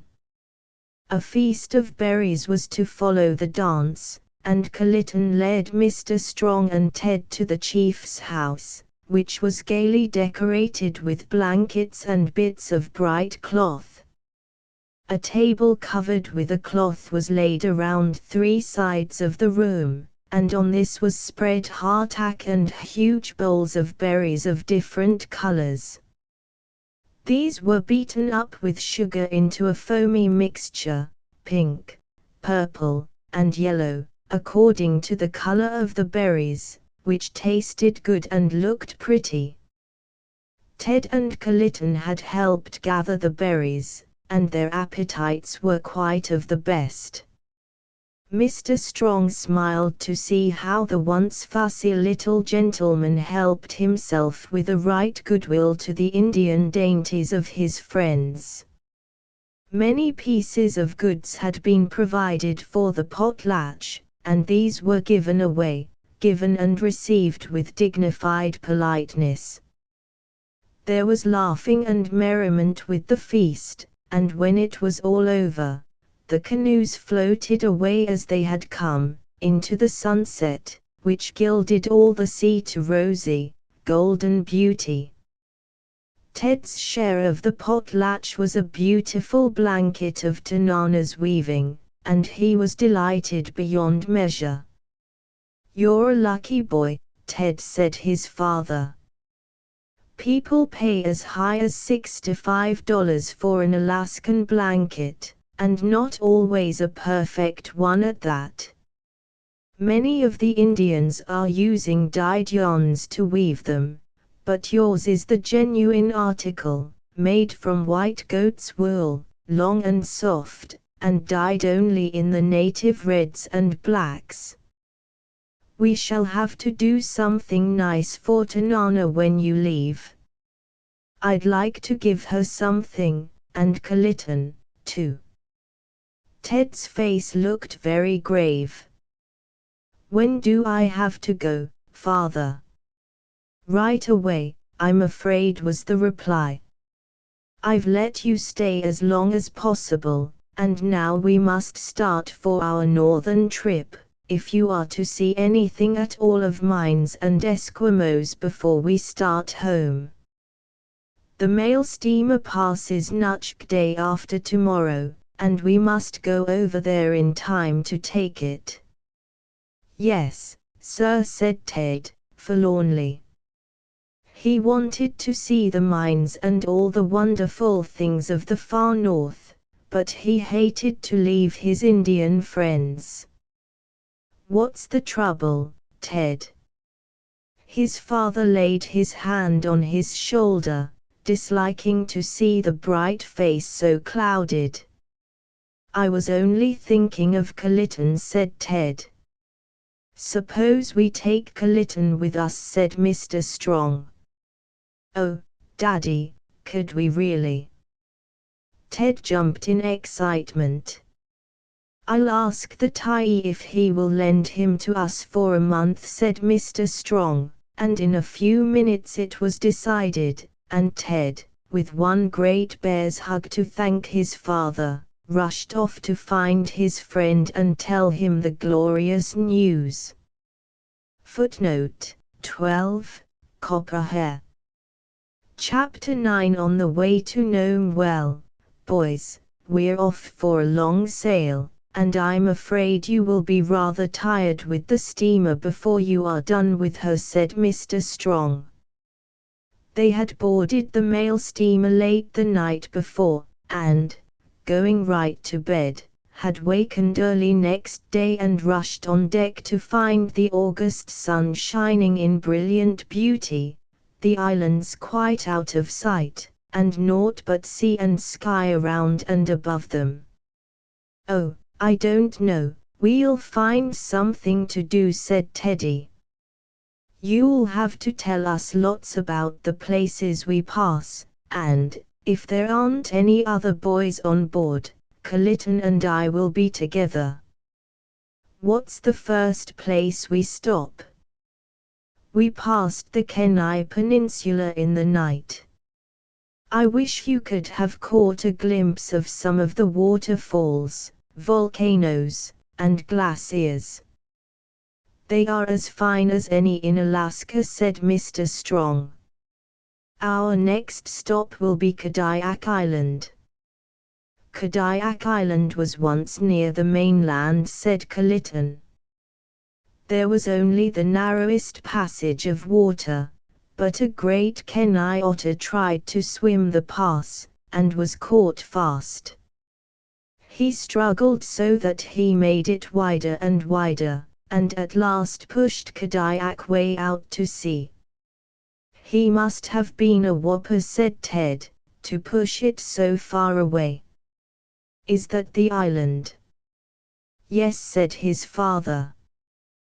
"There are no splendid forests on the island as there are on the mainland, but the grasses are superb, for the fog and rain here keeps them green as emerald." "What a queer canoe that Indian has!" exclaimed Ted. It isn't a bit like yours, Kalitan. It is Bidaka, said Kalitan. Kadayak people make canoe out of walrus hide. They stretch it over frames of driftwood. It holds 2 people. They sit in small hatch with apron all around their bodies, and the Bidaka goes over the roughest sea and floats like a bladder. Big Bidaka called a numik, and holds whole family.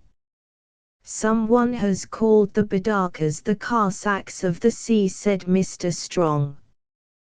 They skim along like swallows, and are as perfectly built as any vessel I ever saw. What are those huge buildings on the small island? Asked Ted, as the steamer wound through the shallows. Ice houses, said his father. Before people learned to manufacture ice, immense cargoes were shipped from here to as far south as San Francisco. It was fun to see them go fishing for ice from the steamer when we came up to Skagway, said Ted. The sailors went out in a boat, slipped a net around a block of ice and towed it to the side of the ship, then it was hitched to a derrick and swung on deck. Ha, said Kalitan. What people want ice for stored up? Think they'd store sunshine. If you could invent a way to do that, you could make a fortune, my boy, said Mr. Strong, laughing. The next place of any interest is Karluk. It's around on the other side of the island in Shelikoff Strait, and is famous for its salmon canneries. Nearly half of the entire salmon pack of Alaska comes from Kadayak Island, most of the fish coming from the Karluk River. Very bad for Indians, said Kalitan. Used to have plenty fish. Tyke Lake said salmon used to come up this river in shoals 16 miles long, and now Boston men take them all. It does seem a pity that the Indians don't even have a chance to earn their living in the canneries, said Mr. Strong. The largest cannery in the world is at Karluk. There are thousands of men employed, and in 1 year over 3 million salmon were packed. Yet with all this work for busy hands to do, the canneries employ Chinese, Greek, Portuguese, and American workmen in preference to the Indians, bringing them by the shipload from San Francisco. What other places do we pass? Asked Ted. A lot of very interesting ones, and I wish we could coast along, stopping wherever we felt like it, said Mr. Strong. The Shumagin Islands are where Bering, the great discoverer and explorer, landed in 1741 to bury one of his crew.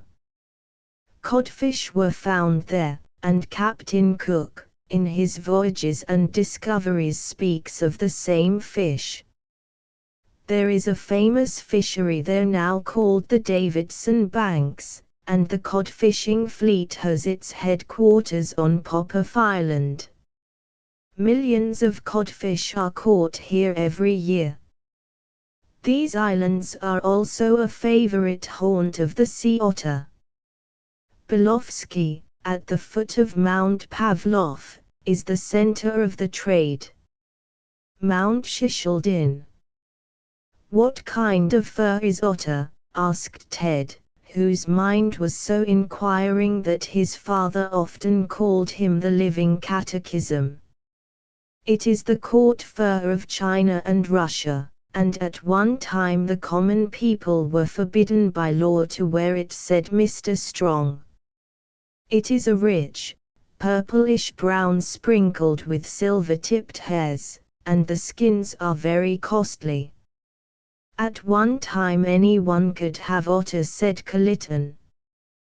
We hunted them with spears and bows and arrows. Now they are very few, and we find them only in dangerous spots, hiding on rocks or floating kelp. Sometimes the hunters have to lie in hiding for days watching them. Only Indians can kill the otter. Boston men can if they marry Indian women. That makes them Indian.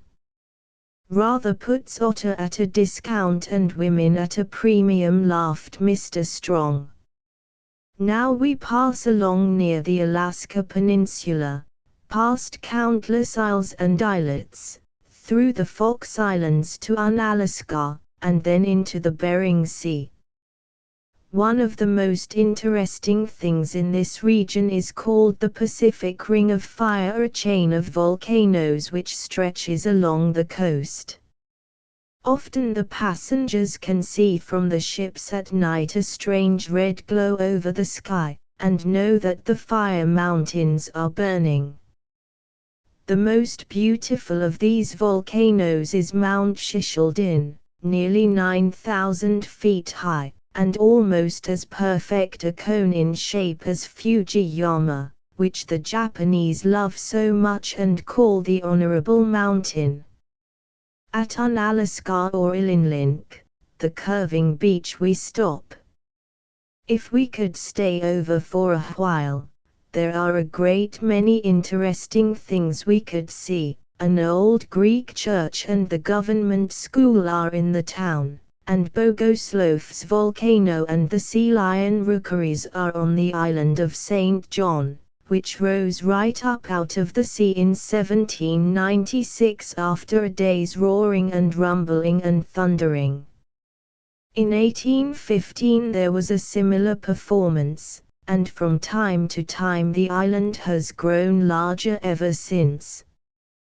One fine day in 1883 there was a great shower of ashes, and, when the clouds had rolled away, two peaks were seen where only one had been, separated by a sandy isthmus. This last was reduced to a fine thread by the earthquake of 1891, and I don't know what new freaks it may have developed by now. I know some friends of mine landed there not long ago and cooked eggs over the jets of steam which gush out of the mountainside. Did you ever hear of using a volcano for a cook stove? Well, I should say not, said Ted, amused. These Alaskan volcanoes are great things.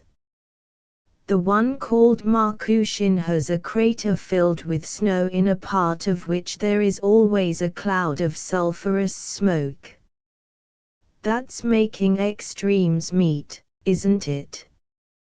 Yell, 13, made many strange things, said Kalitan, who had been taking in all this information even more eagerly than Teddy.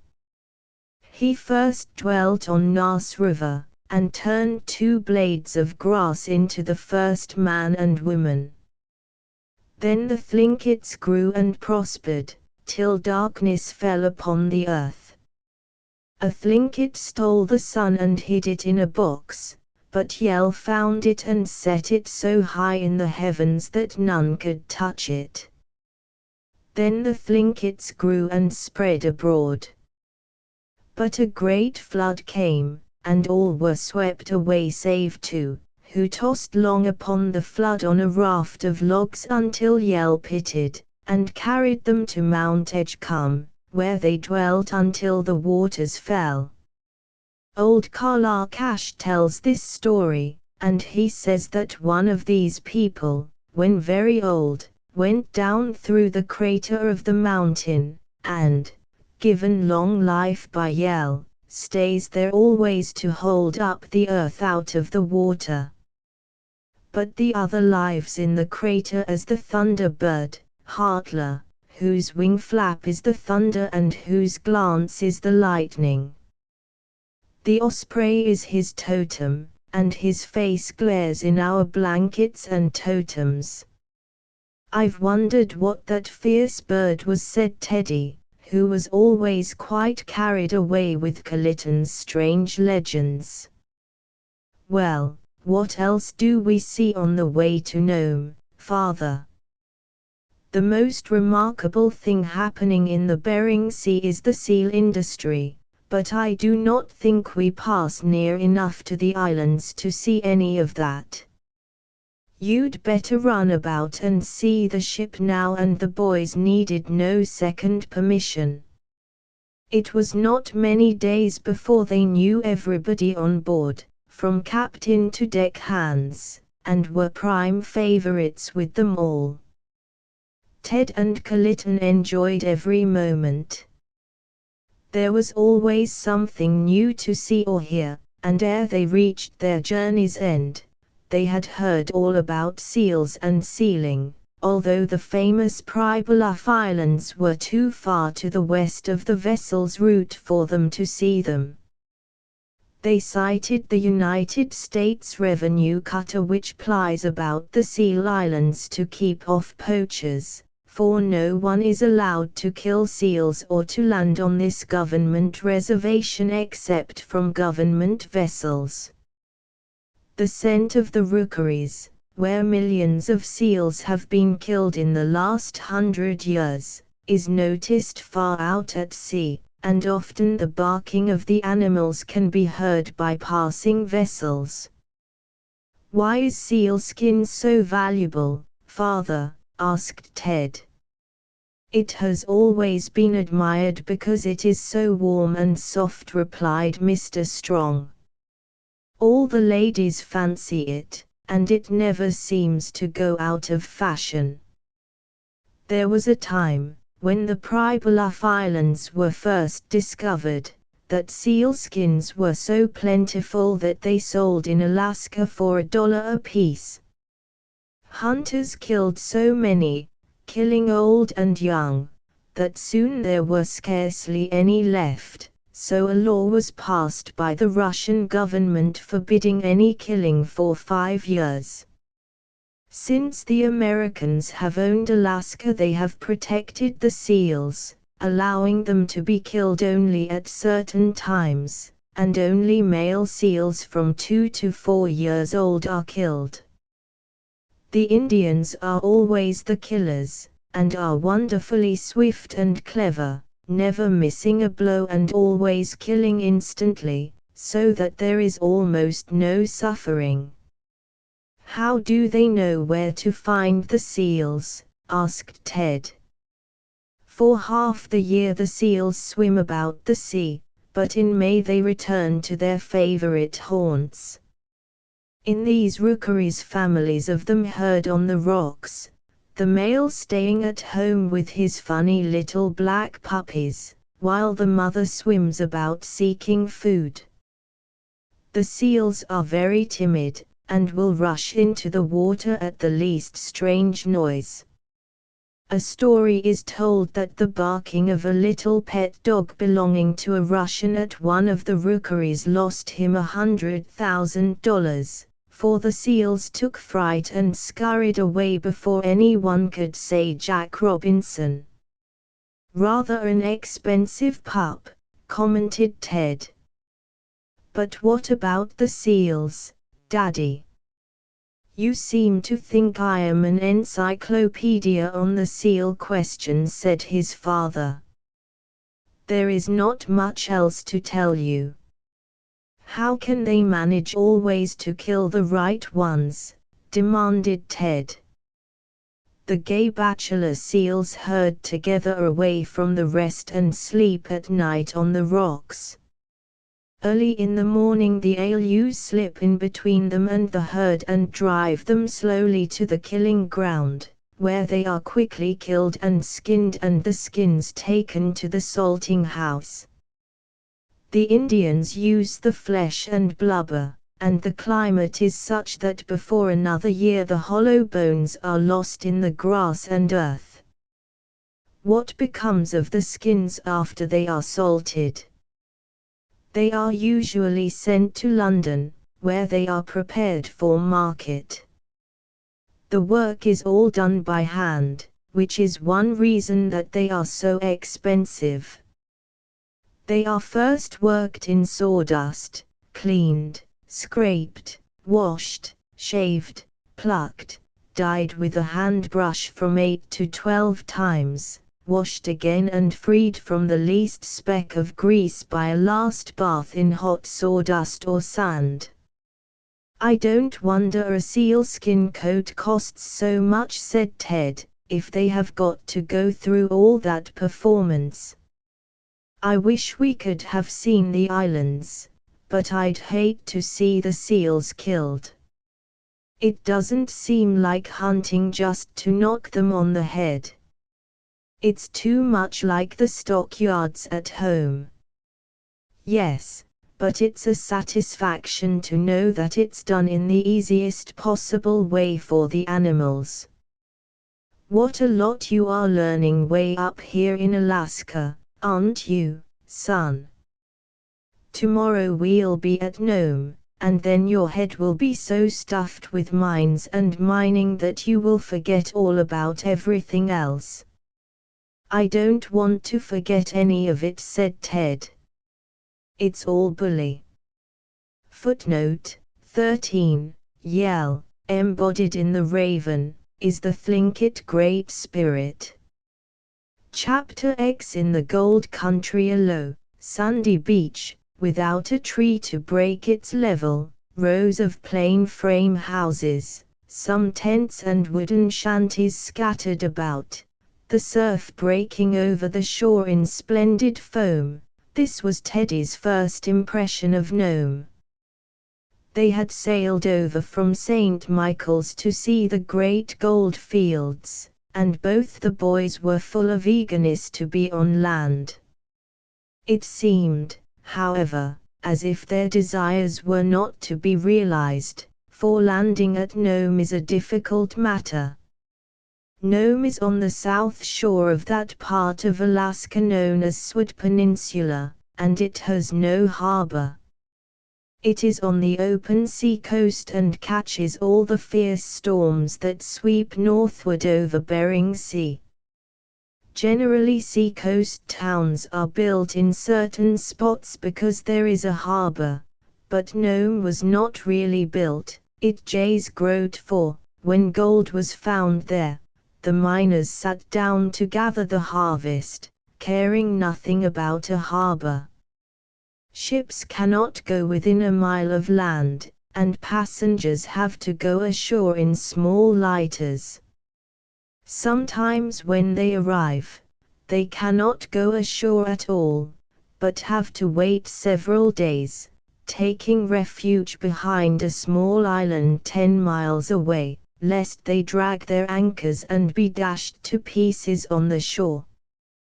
There had been a tremendous storm at Nome the day before Ted arrived, and landing was more difficult than usual, but, impatient as the boys were, at last it seemed safe to venture, and the party left the steamer to be put on a rough barge, flat-bottomed and stout, which was hauled by cable to shore until it grounded on the sands.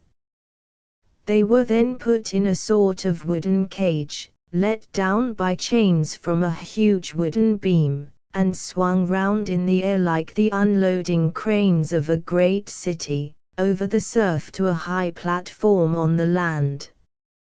"Well, this is a new way to land," cried Ted, who had been rather quiet during the performance, and his father thought a trifle frightened.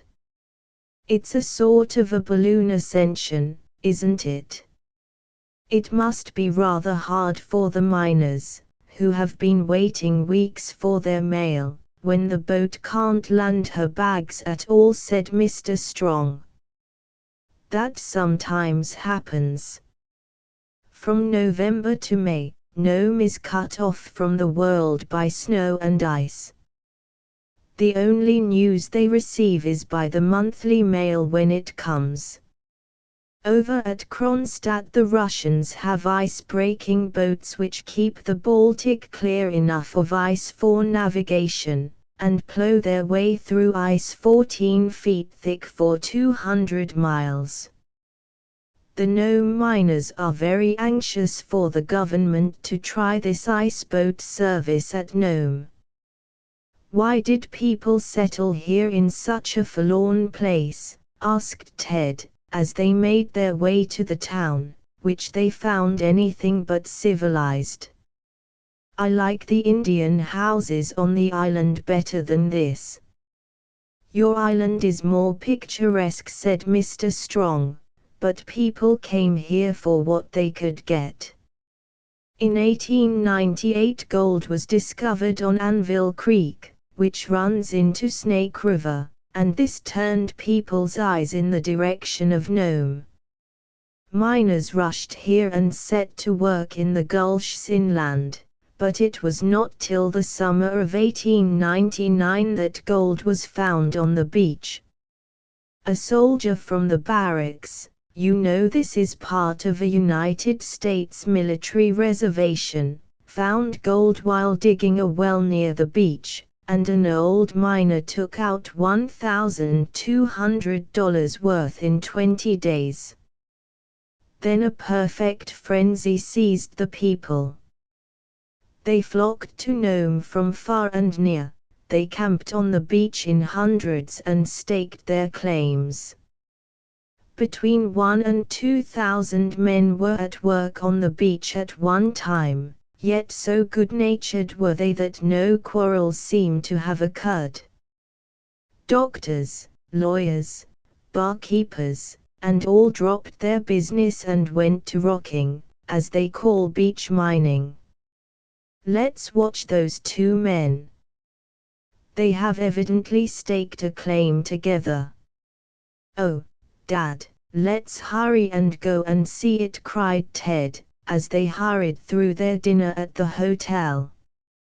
"I thought gold came out of deep mines like copper, and had to be melted out or something, but this seems to be different. Do they just walk along the beach and pick it up? I wish I could." "Well, it's not quite so simple as that," said Mr. Strong, laughing. "We'll go and see, and then you'll understand." And they went down the crooked streets to the sandy beach. Men were standing about talking and laughing, others working hard. All manner of men were there scattered over the tundra. 14. And Ted became interested in two who were working together in silence. "What are they doing?" he asked his father. "I can't see how they expect to get anything worth having out of this mess." "Beach mining is quite different from any other," said his father. "Let's watch those two men. They have evidently staked a claim together, which means that nobody but these two can work on the ground they have staked out, and that they must share all the gold they find. They came here to prospect, and evidently found a block of ground which suited them. They then dug a prospect hole down 2 to 5 feet until they struck bedrock, which happens to be clay around here. They passed through several layers of sand and gravel before reaching this, and these were carefully examined to see how much gold they contained. Upon reaching a layer which seemed to be a good one, the gravel on top was stripped off and thrown aside, and the pay streak worked with the rocker. "What is that?" asked Ted, who was all ears, while Kalitan was taking in everything with his sharp black eyes. "That arrangement that looks like a square pan on a sawbuck is the rocker. The rockers usually have copper bottoms, and there is a great demand for sheet copper at Nome, but often there is not enough of it, and the miners have been known to cover them with silver coins. That man you are watching has silver dollars in his, about 50, I should say." It seems extravagant, doesn't it? But he'll take out many times that amount if he has good luck. The man, who had glanced up at them, smiled at that and said, "And, if I don't have luck, I'm broke, anyhow, so 50 or 60 plunks won't make much difference." "You going to be a miner, youngster?" "Not this trip," said Ted, with a smile. "Say, I'd like to know how you get the gold out with that."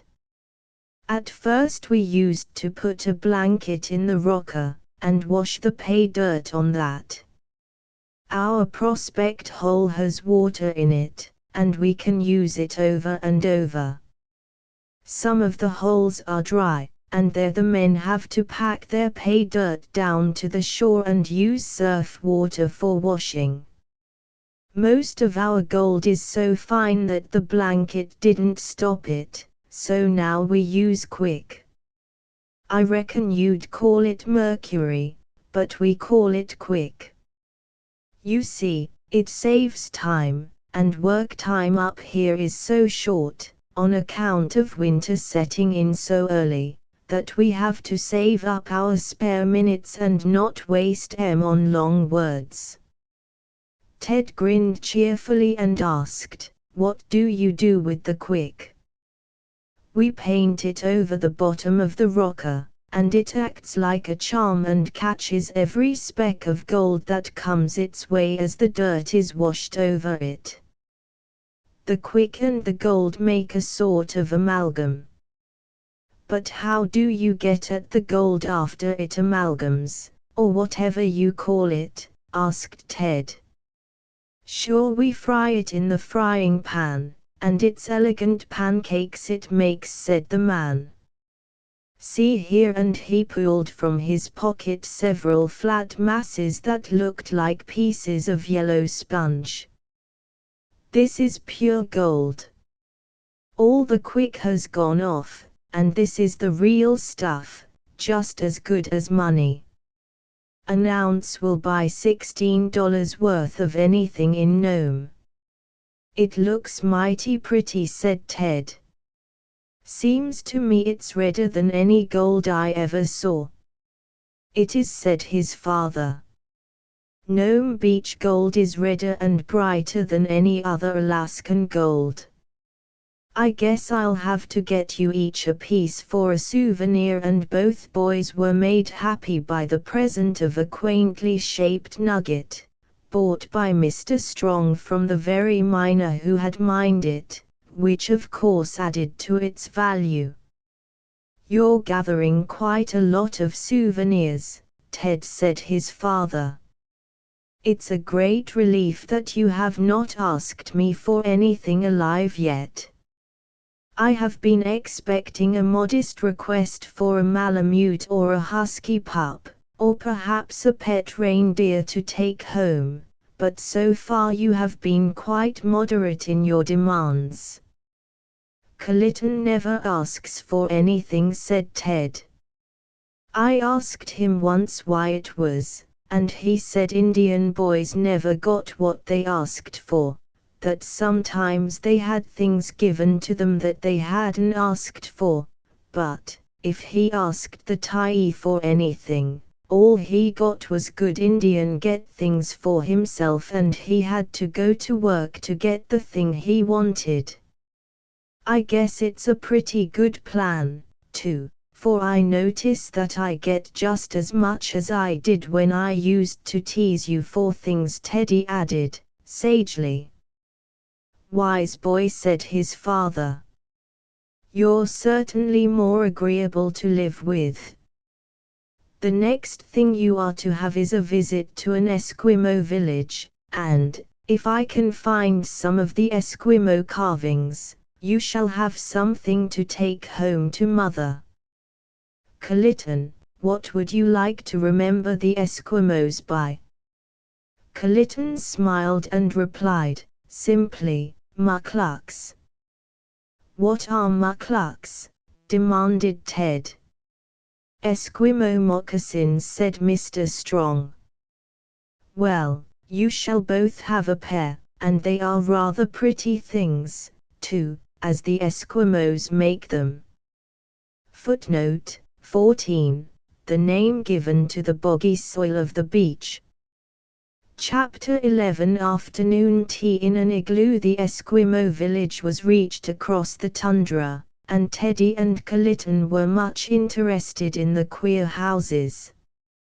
Built for the long winter of 6 or 8 months, when it is impossible to do anything out of doors, the igloo, 15, seems quite comfortable from the Eskimo point of view, but very strange to their American cousins. I thought the Eskimos lived in snow houses, said Ted, as they looked at the queer little huts, and Kalitan exclaimed, "Ha! Inuit queer Indian." "No," said Mr. Strong, "his hut is built by digging a hole about 6 feet deep and standing logs up side by side around the hole. On the top of these are placed logs which rest even with the ground. Stringers are put across these, and other logs and moss and mud roofed over it, leaving an opening in the middle about 2 feet square. This is covered with a piece of walrus entrail so thin and transparent that light easily passes through it, and it serves as a window, the only one they have. A smoke hole is cut through the roof, but there is no door, for the hut is entered through another room built in the same way, 15 or 20 feet distant, and connected by an underground passage about 2 feet square with the main room. The entrance room is entered through a hole in the roof, from which a ladder reaches the bottom of the passage." "Can we go into a hut?" asked Ted. "I'll ask that woman cooking over there," said Mr. Strong, as they went up to a woman who was cooking over a peat fire, holding over the coals an old battered skillet in which she was frying fish. She nodded and smiled at the boys, and, as Eskimos are always friendly and hospitable souls, told them to go right into her igloo, which was close by. They climbed down the ladder, crawled along the narrow passage to where a skin hung before an opening, and, pushing it aside, entered the living room. Here they found an old man busily engaged in carving a walrus tooth, another sewing mucklucks, while a girl was singing a quaint lullaby to a child of 2 in the corner. The young girl rose, and, putting the baby down on a pile of skins, spoke to them in good English, saying quietly, "You are welcome. I am Alalik. May we see your wares?" "We wish to buy," said Mr. Strong, courteously. "You may see, whether you buy or not," she said, with a smile, which showed a mouthful of even white teeth, and she spread out before them a collection of Eskimo goods. There were all kinds of carvings from walrus tusks, grass baskets, moccasins of walrus hide, stone bowls and cups, parkas made of reindeer skin, and one superb one of bird feathers, ramlikas, and all manner of carved trinkets, the most charming of which, to Ted's eyes, being a tiny umic with an Eskimo in it, made to be used as a breastpin. This he bought for his mother, and a carving of a baby for Judith, while his father made him and Kalitan happy with presents. "Where did you learn such English?" asked Mr. Strong of Alalik, wondering, too, where she learned her pretty, modest ways, for Eskimo women are commonly free and easy.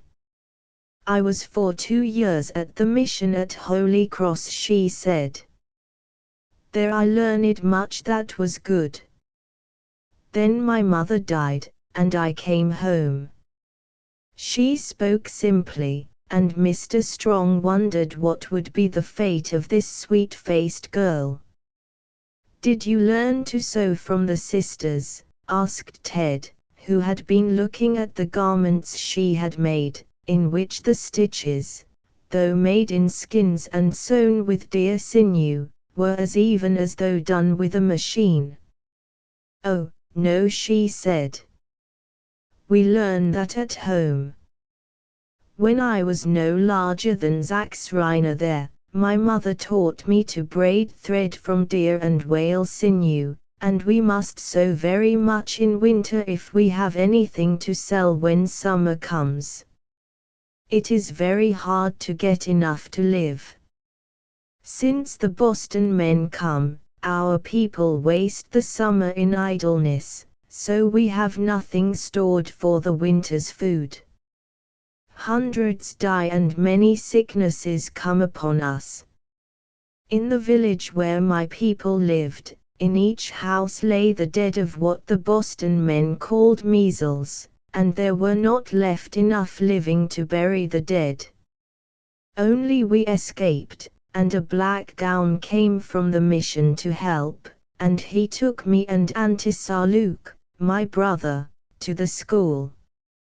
The rest came here, where we live very well because there are in the summer people who buy what we make in the winter." "How do you get your skins so soft?" asked Ted, feeling the exquisite texture of a bag she had just finished. It was a beautiful bit of work, a tobacco pouch or tiramayute made of reindeer skin, decorated with beads and the soft creamy fur of the ermine in its summer hue. "We scrape it a very long time and pull and rub," she said. "Plenty of time for patience in winter. Your hands are too small and slim. I shouldn't think you could do much with those stiff skins," said Teddy.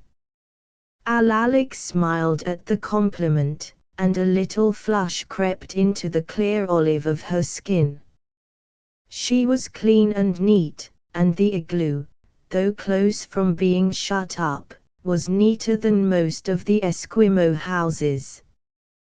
The bowl filled with seal oil, which served as fire and light, was unlighted, and Alalik's father motioned to her and said something in Inuit, to which she smilingly replied, "My father wishes you to eat with us," she said, and produced her flint bag. In this were some wads of fibrous material used for wicks. Rolling a piece of this in wood ashes, she held it between her thumb and a flint, struck her steel against the stone, and sparks flew out which lighted the fiber so that it burst into flame. This was thrown into the bowl of oil, and she deftly began preparing tea. She served it in cups of grass, and Ted thought he had never tasted anything nicer than the cup of afternoon tea served in an igloo. "Alalik, what were you singing as we came in?" asked Ted. "A song my mother always sang to us," she replied. "It is called Army and is an Esquimau slumber song." "Will you sing it now?" asked Mr. Strong, and she smiled in assent and sang the quaint, crooning lullaby of her Esquimau mother. "The wind blows over the Yukon. My husband hunts the deer on the Koyukon Mountains. Army, army, sleep, little one, wake not. Long since my husband departed. Why does he wait in the mountains? Army, army, sleep, little one, softly. Where is my own? Does he lie starving on the hillside?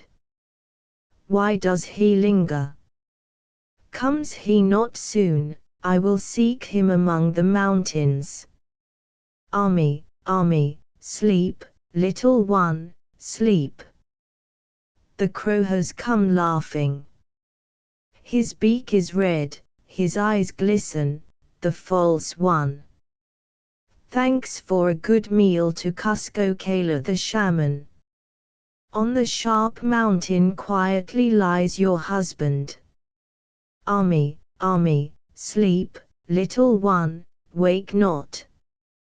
20 deer's tongues tied to the pack on his shoulders, not a tongue in his mouth to call to his wife with. Wolves, foxes, and ravens are fighting for morsels. Tough and hard are the sinews, not so the child in your bosom. Ami, Ami, sleep, little one, wake not. Over the mountain slowly staggers the hunter. 2 bucks' thighs on his shoulders with bladders of fat between them. 20 deer's tongues in his belt. Go, gather wood, old woman. Off flew the crow, liar, cheat, and deceiver. Wake, little sleeper, and call to your father. He brings you back fat, marrow and venison fresh from the mountain. Tired and worn, he has carved a toy of the deer's horn, while he was sitting and waiting long for the deer on the hillside. Wake, and see the crow hiding himself from the arrow. Wake, little one, wake, for here is your father. Thanking Alalak for the quaint song, sung in a sweet, touching voice, they all took their departure, laden with purchases and delighted with their visit. But you must not think this is a fair sample of Esquimau hut or Esquimau life, said Mr. Strong to the boys. These are near enough civilized to show the best side of their race, but theirs must be a terrible existence who are inland or on islands where no one ever comes, and whose only idea of life is a constant struggle for food. I think I would rather be an American, remarked Ted, while Kalitan said, briefly, I like Thlinkit. Footnote 15. The igloo is the Esquimau house. Often they occupy tents during the summer, but return to the huts the first cool nights. Chapter 12. The splendor of Sagalety. The tundra was greenish-brown in color, and looked like a great meadow stretching from the beach, like a new moon, gently upward to the cones of volcanic mountains far away.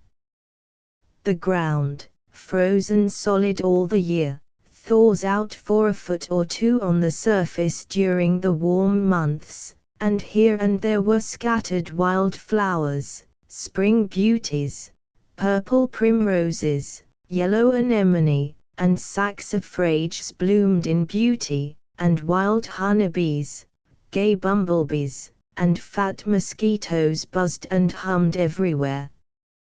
Ted and Kalitan were going to see the reindeer farm at Port Clarence, and, as this was to be their last jaunt in Alaska, they were determined to make the best of it. Next day they were to take ship from Cape Prince of Wales and go straight to Sitka. Here Ted was to start for home, and Mr. Strong was to leave Kalitan at the mission school for a year's schooling, which, to Kalitan's great delight, was to be a present to him from his American friends. Tell us about the reindeer farms, Daddy. Have they always been here? Demanded Ted, as they tramped over the tundra, covered with moss, grass, and flowers. No, said his father. They are quite recent arrivals in Alaska. The Esquimaux used to live entirely upon the game they killed before the whites came. There were many walruses, which they used for many things, whales, too, they could easily capture before the whalers drove them north, and then they hunted the wild reindeer, until now there are scarcely any left. There was little left for them to eat but small fish, for you see the whites had taken away or destroyed their food supplies. One day, in 1891, an American vessel discovered an entire village of Eskimos starving, being reduced to eating their dogs, and it was thought quite time that the government did something for these people whose land they had bought. Finding that people of the same race in Siberia were prosperous and healthy, they sent to investigate conditions, and found that the Siberian Eskimos lived entirely by means of the reindeer. The government decided to start a reindeer farm and see if it would not benefit the natives. "How does it work?" asked Ted. "Very well, indeed," said his father. At first about 200 animals were brought over, and they increased about 50%. The first year. Everywhere in the Arctic region the tundra gives the reindeer the moss he lives on. It is never dry in summer because the frost prevents any underground drainage, and even in winter the animals feed upon it and thrive. There are, it is said, hundreds of thousands of square miles of reindeer moss in Alaska, and reindeer stations have been established in many places, and, as the natives are the only ones allowed to raise them, it seems as if this might be the way found to help the industrious Eskimos to help themselves. But if it all belongs to the government, how can it help the natives? Asked Ted. Of course they have to be taught the business, said Mr. Strong. The government brought over some Lass and Finlanders to care for the deer at first, and these took young Eskimos to train. Each one serves 5 years as herder, having a certain number of deer set apart for him each year, and at the end of his service goes into business for himself. "Why, I think that's fine," cried Ted. "Oh, Daddy, what is that?" "It looks like a queer, tangled up forest, all bare branches in the summer." "That's a reindeer herd lying down for their noonday rest. What you see are their antlers. How would you like to be in the midst of that forest of branches?" asked Mr. Strong. "No, thank you," said Teddy, but Kalitan said, "Reindeer very gentle, they will not hurt unless very much frightened." "What queer-looking animals they are," said Ted, as they approached nearer. "A sort of a cross between a deer and a cow. Perhaps they are more useful than handsome, but I think there is something picturesque about them, especially when hitched to sleds and skimming over the frozen ground." The farm at Teller was certainly an interesting spot. Teddy saw the deer fed and milked, the Lapland women being experts in that line, and found the herders, in their quaint parkas tied around the waist, and conical caps, scarcely less interesting than the deer. 2 funny little Lap babies he took to ride on a large reindeer, which proceeding did not frighten the babies half so much as did the white boy who put them on the deer. A reindeer was to them an everyday occurrence, but a Boston boy was quite another matter. 2 funny little Lap babies he took to ride on a large reindeer. Better than the reindeer, however, Teddy and Kalitan liked the draft dogs who hauled the water at the station. A great cask on wheels was pulled by 5 magnificent dogs, beautiful fellows with bright alert faces. "They are the most faithful creatures in the world," said Mr. Strong, "devoted to their masters, even though the masters are cruel to them. Reindeer can work all day without a mouthful to eat, living on one meal at night of 7 pounds of cornmeal mush, with a pound or so of dried fish cooked into it. On long journeys they can live on dried fish and snow, and 5 dogs will haul 400 pounds 35 miles a day. They carry the United States mails all over Alaska." "I should think the dog would be worth more than the reindeer," said Ted. "Many Alaskan travelers say he is by far the best for traveling, but he cannot feed himself on the tundra, nor can he be eaten himself if necessary." "The Jarvis expedition proved the value of the reindeer," said Mr. Strong. "What was that?" asked Ted. "Some years ago a whale fleet was caught in the ice near Point Barrow, and in danger of starving to death, and word of this was sent to the government. The president ordered the revenue cutter Bear to go as far north as possible and send a relief party over the ice by sledge with provisions. When the Bear could go no farther, her commander landed Lieutenant Jarvis, who was familiar with the region, and a relief party. They were to seek the nearest reindeer station and drive a reindeer herd to the relief of the starving people. The party reached Cape Nome and secured some deer, and the rescue was made, but under such difficulties that it is one of the most heroic stories of the age. These men drove 400 reindeer over 2,000 miles north of the Arctic Circle, over frozen seas and snow-covered mountains, and found the starving sailors, who ate the fresh reindeer meat, which lasted until the ice melted in the spring and set them free." "I think that was fine," said Ted. "But it seems a little hard on the reindeer, doesn't it, to tramp all that distance just to be eaten?" "Animals made for man," said Kalitan, briefly. A golden glory filled the sky, running upwards toward the zenith, spreading there in varying colors from palest yellow to orange and deepest, richest red. Glowing streams of light streamed heavenward like feathery wings, as Ted and Kalitan sailed southward, and Ted exclaimed in wonder, "What is it?" "The splendor of Sagalitai, 16, said Kalitan, solemnly. "The aurora borealis," said Mr. Strong, "and very fortunate you are to see it."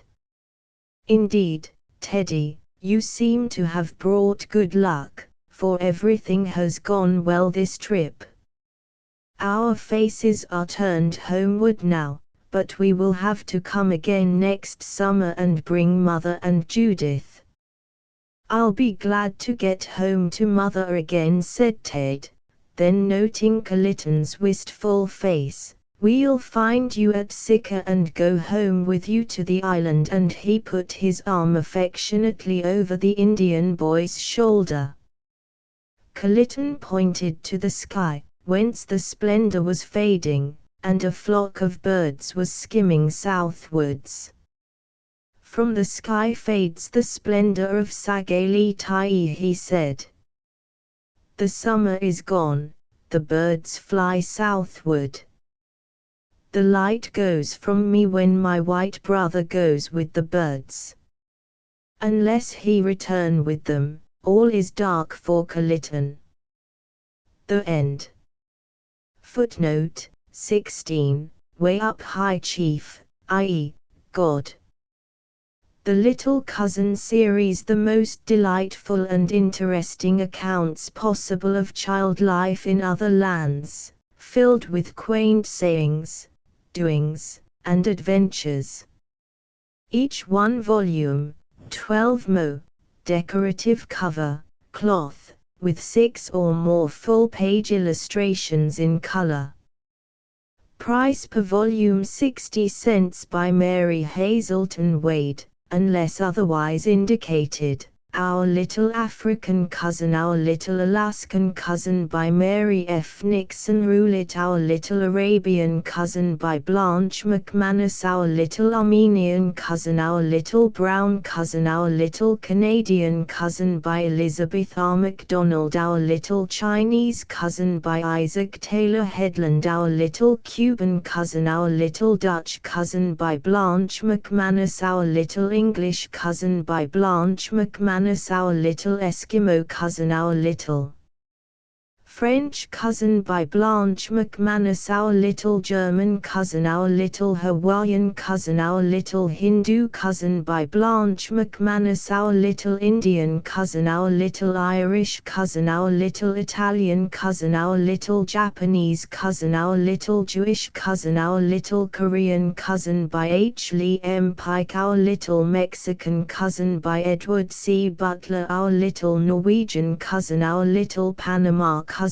by H. Lee M. Pike, Our Little Philippine Cousin, Our Little Puerto Rican Cousin, Our Little Russian Cousin, Our Little Scotch Cousin by Blanche McManus, Our Little Siamese Cousin, Our Little Spanish Cousin by Mary F. Nixon-Roulet, Our Little Swedish Cousin by Claire M. Coburn, Our Little Swiss Cousin, Our Little Turkish Cousin. The Goldenrod Library. The Goldenrod Library contains stories which appeal alike both to children and to their parents and guardians.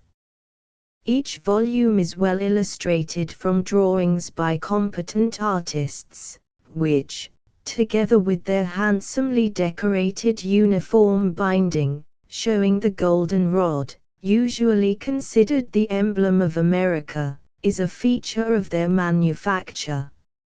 Each one volume, small 12 mo, illustrated 35 cents. List of titles. Aunt Nabby's Children by Frances Hodges White.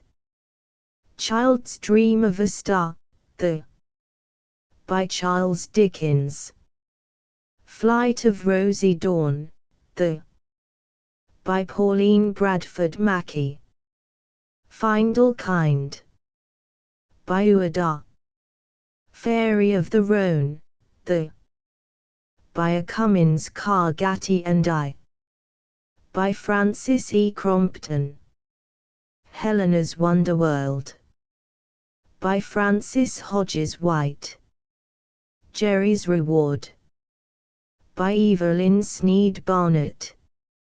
La Belle Nivernaise, by Alphonse Daudet. Little King Davy, by Nellie Hellis. Little Peterkin Van Dyke, by Charles Stewart Pratt. Little Professor, by Ida Horton Cash. Peggy's Trial, by Mary Knight Potter. Prince Yellow Tarp, by Kate Whiting Patch. Provence Rose, by Ueda. Seventh Daughter, by Grace Wickham Curran. Sleeping Beauty, by Martha Baker Dunn. Small, Small Child, by E. Livingston Prescott. Suzanne, by Francis J. Delano. Water People, by Charles Lee Slate. Young Archer, by Charles E. Brimblecombe. Cozy Corner Series. It is the intention of the publishers that this series shall contain only the very highest and purest literature, stories that shall not only appeal to the children themselves, but be appreciated by all those who feel with them in their joys and sorrows. The numerous illustrations in each book are by well-known artists, and each volume has a separate attractive cover design. Each one volume, 16 mo. Cloth 50 cents by Annie Fellows Johnston. The Little Colonel. Trademark. The scene of this story is laid in Kentucky. Its heroine is a small girl, who is known as the Little Colonel, on account of her fancied resemblance to an old-school Southern gentleman, whose fine estate and old family are famous in the region. The Giant Scissors. This is the story of Joyce and of her adventures in France. Joyce is a great friend of the Little Colonel, and in later volumes shares with her the delightful experiences of the house party and the holidays. Two Little Knights of Kentucky. Who were the Little Colonel's neighbors? In this volume the Little Colonel returns to us like an old friend, but with added grace and charm. She is not, however, the central figure of the story, that place being taken by the two little knights. Mildred's Inheritance. A delightful little story of a lonely English girl who comes to America and is befriended by a sympathetic American family who are attracted by her beautiful speaking voice. By means of this one gift she is enabled to help a schoolgirl who has temporarily lost the use of her eyes, and thus finally her life becomes a busy, happy one. Cicely and Other Stories for Girls. The readers of Mrs. Johnston's charming juveniles will be glad to learn of the issue of this volume for young people. Aunt Lisa's Hero and Other Stories.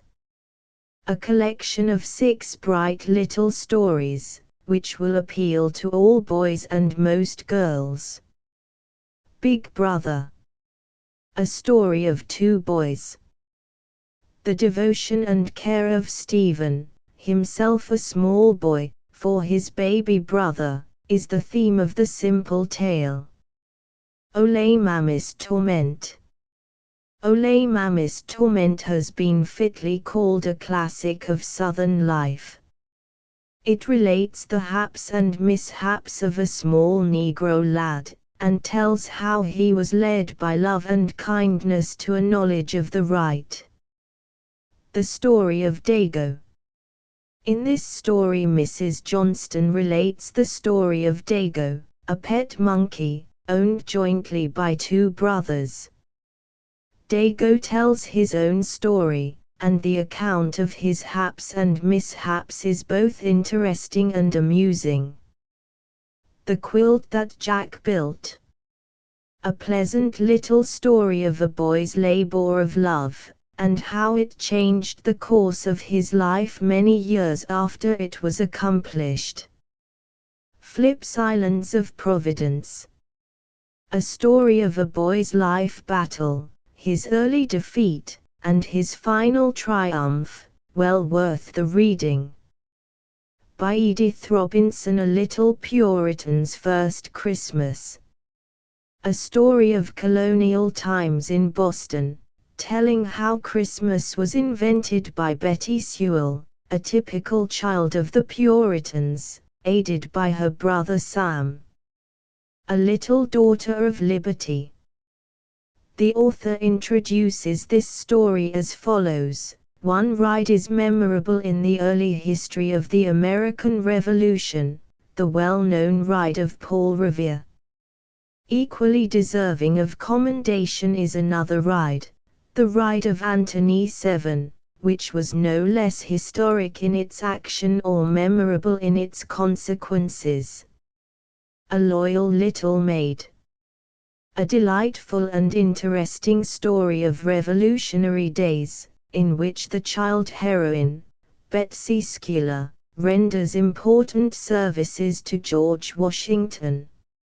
A Little Puritan Rebel.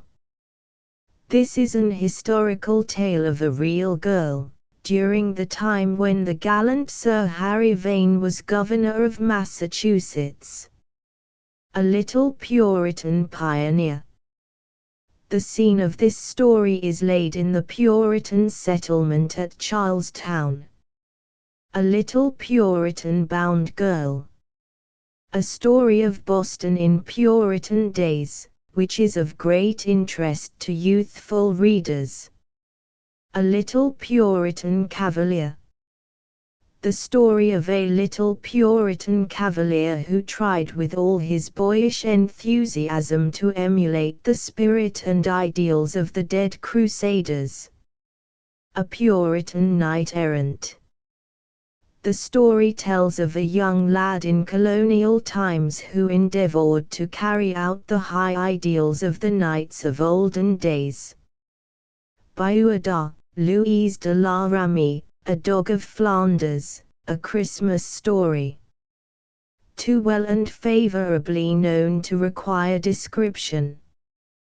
The Nuremberg Stove. This beautiful story has never before been published at a popular price. By Frances Margaret Fox. The Little Giant's Neighbors. A charming nature story of a little giant whose neighbors were the creatures of the field and garden. Farmer Brown and the Birds. A little story which teaches children that the birds are man's best friends. Betty of Old Mackinaw. A charming story of child life, appealing especially to the little readers who like stories of real people. Brother Billy. The story of Betty's brother, and some further adventures of Betty herself. Mother Nature's Little Ones. Curious little sketches describing the early lifetime, or childhood of the little creatures out of doors. How Christmas Came to the Mulvaneys. A bright, lifelike little story of a family of poor children, with an unlimited capacity for fun and mischief. The wonderful never-to-be-forgotten Christmas that came to them is the climax of a series of exciting incidents. By Miss Mulark. The Little Lame Prince. A delightful story of a little boy who has many adventures by means of the magic gifts of his fairy godmother. Adventures of a Brownie. The story of a household elf who torments the cook and gardener, but is a constant joy and delight to the children who love and trust him. His Little Mother. Miss Mulark's short stories for children are a constant source of delight to them, and his little mother in this new and attractive dress will be welcomed by hosts of youthful readers. Little Sunshine's Holiday. An attractive story of a summer outing. Little Sunshine is another of those beautiful child characters for which Miss Mulark is so justly famous. By Marshall Saunders. For His Country. A sweet and graceful story of a little boy who loved his country, written with that charm which has endeared Miss Saunders to hosts of readers. Nita, the story of an Irish setter. In this touching little book, Miss Saunders shows how dear to her heart are all of God's dumb creatures. Alpatak, the story of an Eskimo dog. Alpatak, an Eskimo dog from the far north, was stolen from his master and left to starve in a strange city, but was befriended and cared for, until he was able to return to his owner. By Will Allen Dromgoole. The Farrier's Dog and His Fellow. This story, written by the gifted young Southern woman, will appeal to all that is best in the natures of the many admirers of her graceful and piquant style. The Fortunes of the Fellow.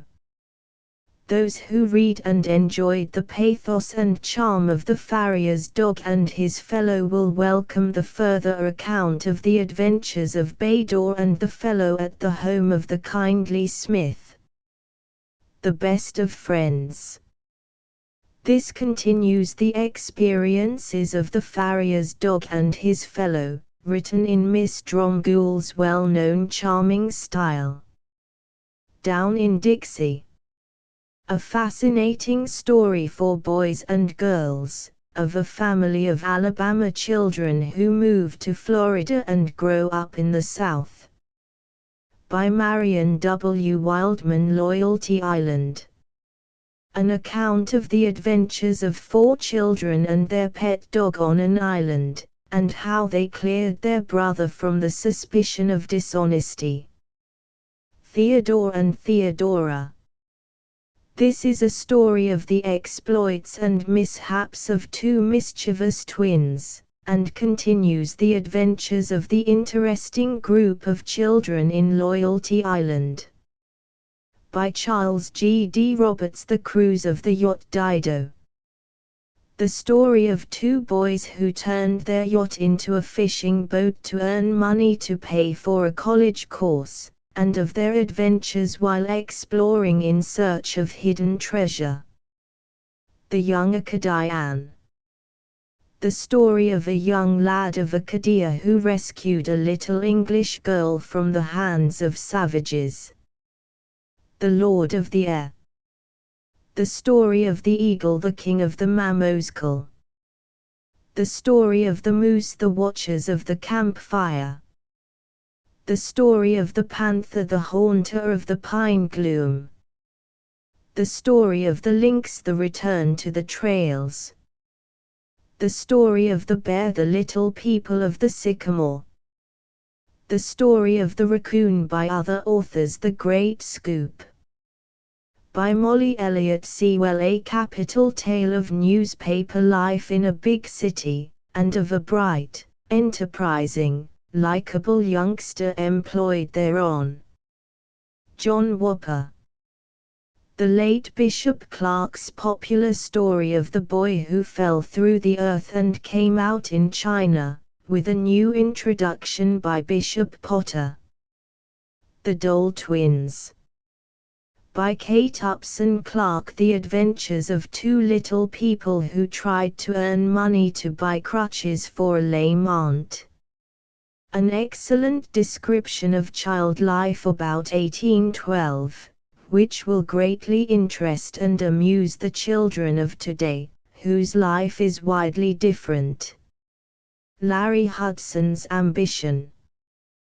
By James Otis, author of Toby Tyler etc.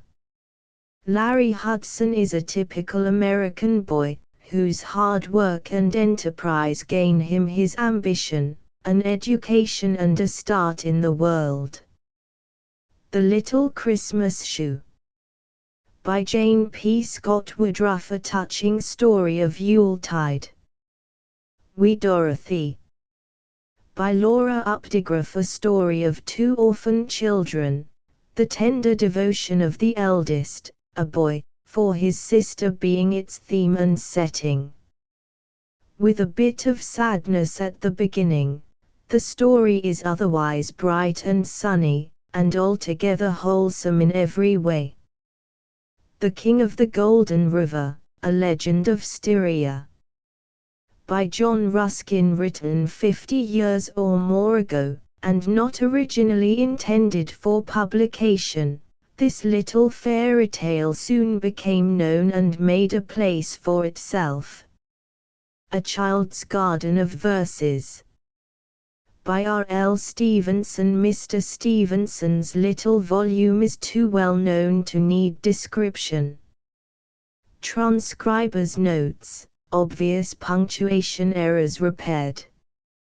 Text uses both Kyak and Kayak for our more modern kayak. This was retained. Page 5, always changed to always dear to a boy. Page 82, Tajer changed to Tager would take them. Page 83. Kalitan changed to Kalitan. Kalitan had not asked. Final page of book ads. LR changed to RL. By R.L. Stevenson. Asterisk asterisk asterisk end of the Project Gutenberg ebook Kalitan, Our Little Alaskan Cousin asterisk asterisk asterisk updated editions will replace the previous one, the old editions will be renamed. Creating the works from print editions not protected by U.S. copyright law means that no one owns a United States copyright in these works, so the Foundation, and you, can copy and distribute it in the United States without permission and without paying copyright royalties. Special rules, set forth in the general terms of use part of this license, apply to copying and distributing Project Gutenberg trademark symbol electronic works to protect the Project Gutenberg trademark symbol concept and trademark. Project Gutenberg is a registered trademark, and may not be used if you charge for an ebook, except by following the terms of the trademark license, including paying royalties for use of the Project Gutenberg trademark. If you do not charge anything for copies of this ebook, complying with the trademark license is very easy. You may use this ebook for nearly any purpose such as creation of derivative works, reports, performances and research. Project Gutenberg ebooks may be modified and printed and given away. You may do practically anything in the United States with ebooks not protected by U.S. copyright law. Redistribution is subject to the trademark license, especially commercial redistribution. Start. Full license. The full Project Gutenberg license. Please read this before you distribute or use this work to protect the Project Gutenberg trademark symbol mission of promoting the free distribution of electronic works, by using or distributing this work, or any other work associated in any way with the phrase Project Gutenberg. You agree to comply with all the terms of the full Project Gutenberg trademark symbol license available with this file or online at www.gutenberg.org/license. Section 1. General Terms of Use and Redistributing Project Gutenberg Trademark Symbol Electronic Works 1.0. By reading or using any part of this Project Gutenberg trademark symbol electronic work, you indicate that you have read, understand, agree to and accept all the terms of this license and intellectual property, trademark/copyright, agreement. If you do not agree to abide by all the terms of this agreement, you must cease using and return or destroy all copies of Project Gutenberg trademark symbol electronic works in your possession. If you paid a fee for obtaining a copy of or access to a Project Gutenberg trademark symbol electronic work and you do not agree to be bound by the terms of this agreement, you may obtain a refund from the person or entity to whom you paid the fee as set forth in paragraph 1.e.8. 1.b Project Gutenberg is a registered trademark. It may only be used on or associated in any way with an electronic work by people who agree to be bound by the terms of this agreement. There are a few things that you can do with most Project Gutenberg trademark symbol electronic works even without complying with the full terms of this agreement. See paragraph 1.c below.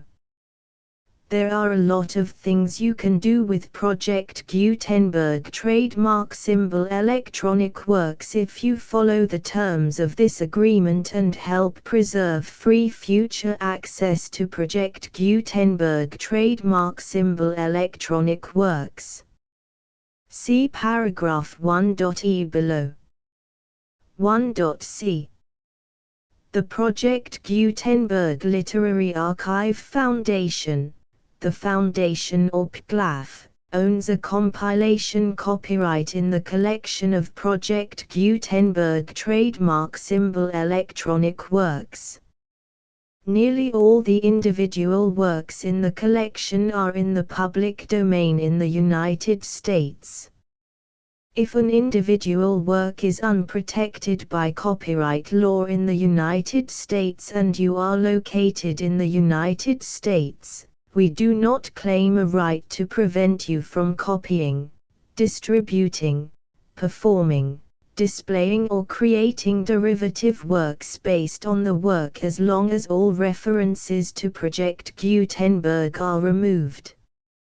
Of course, we hope that you will support the Project Gutenberg trademark symbol mission of promoting free access to electronic works by freely sharing Project Gutenberg trademark symbol works in compliance with the terms of this agreement for keeping the Project Gutenberg trademark symbol name associated with the work.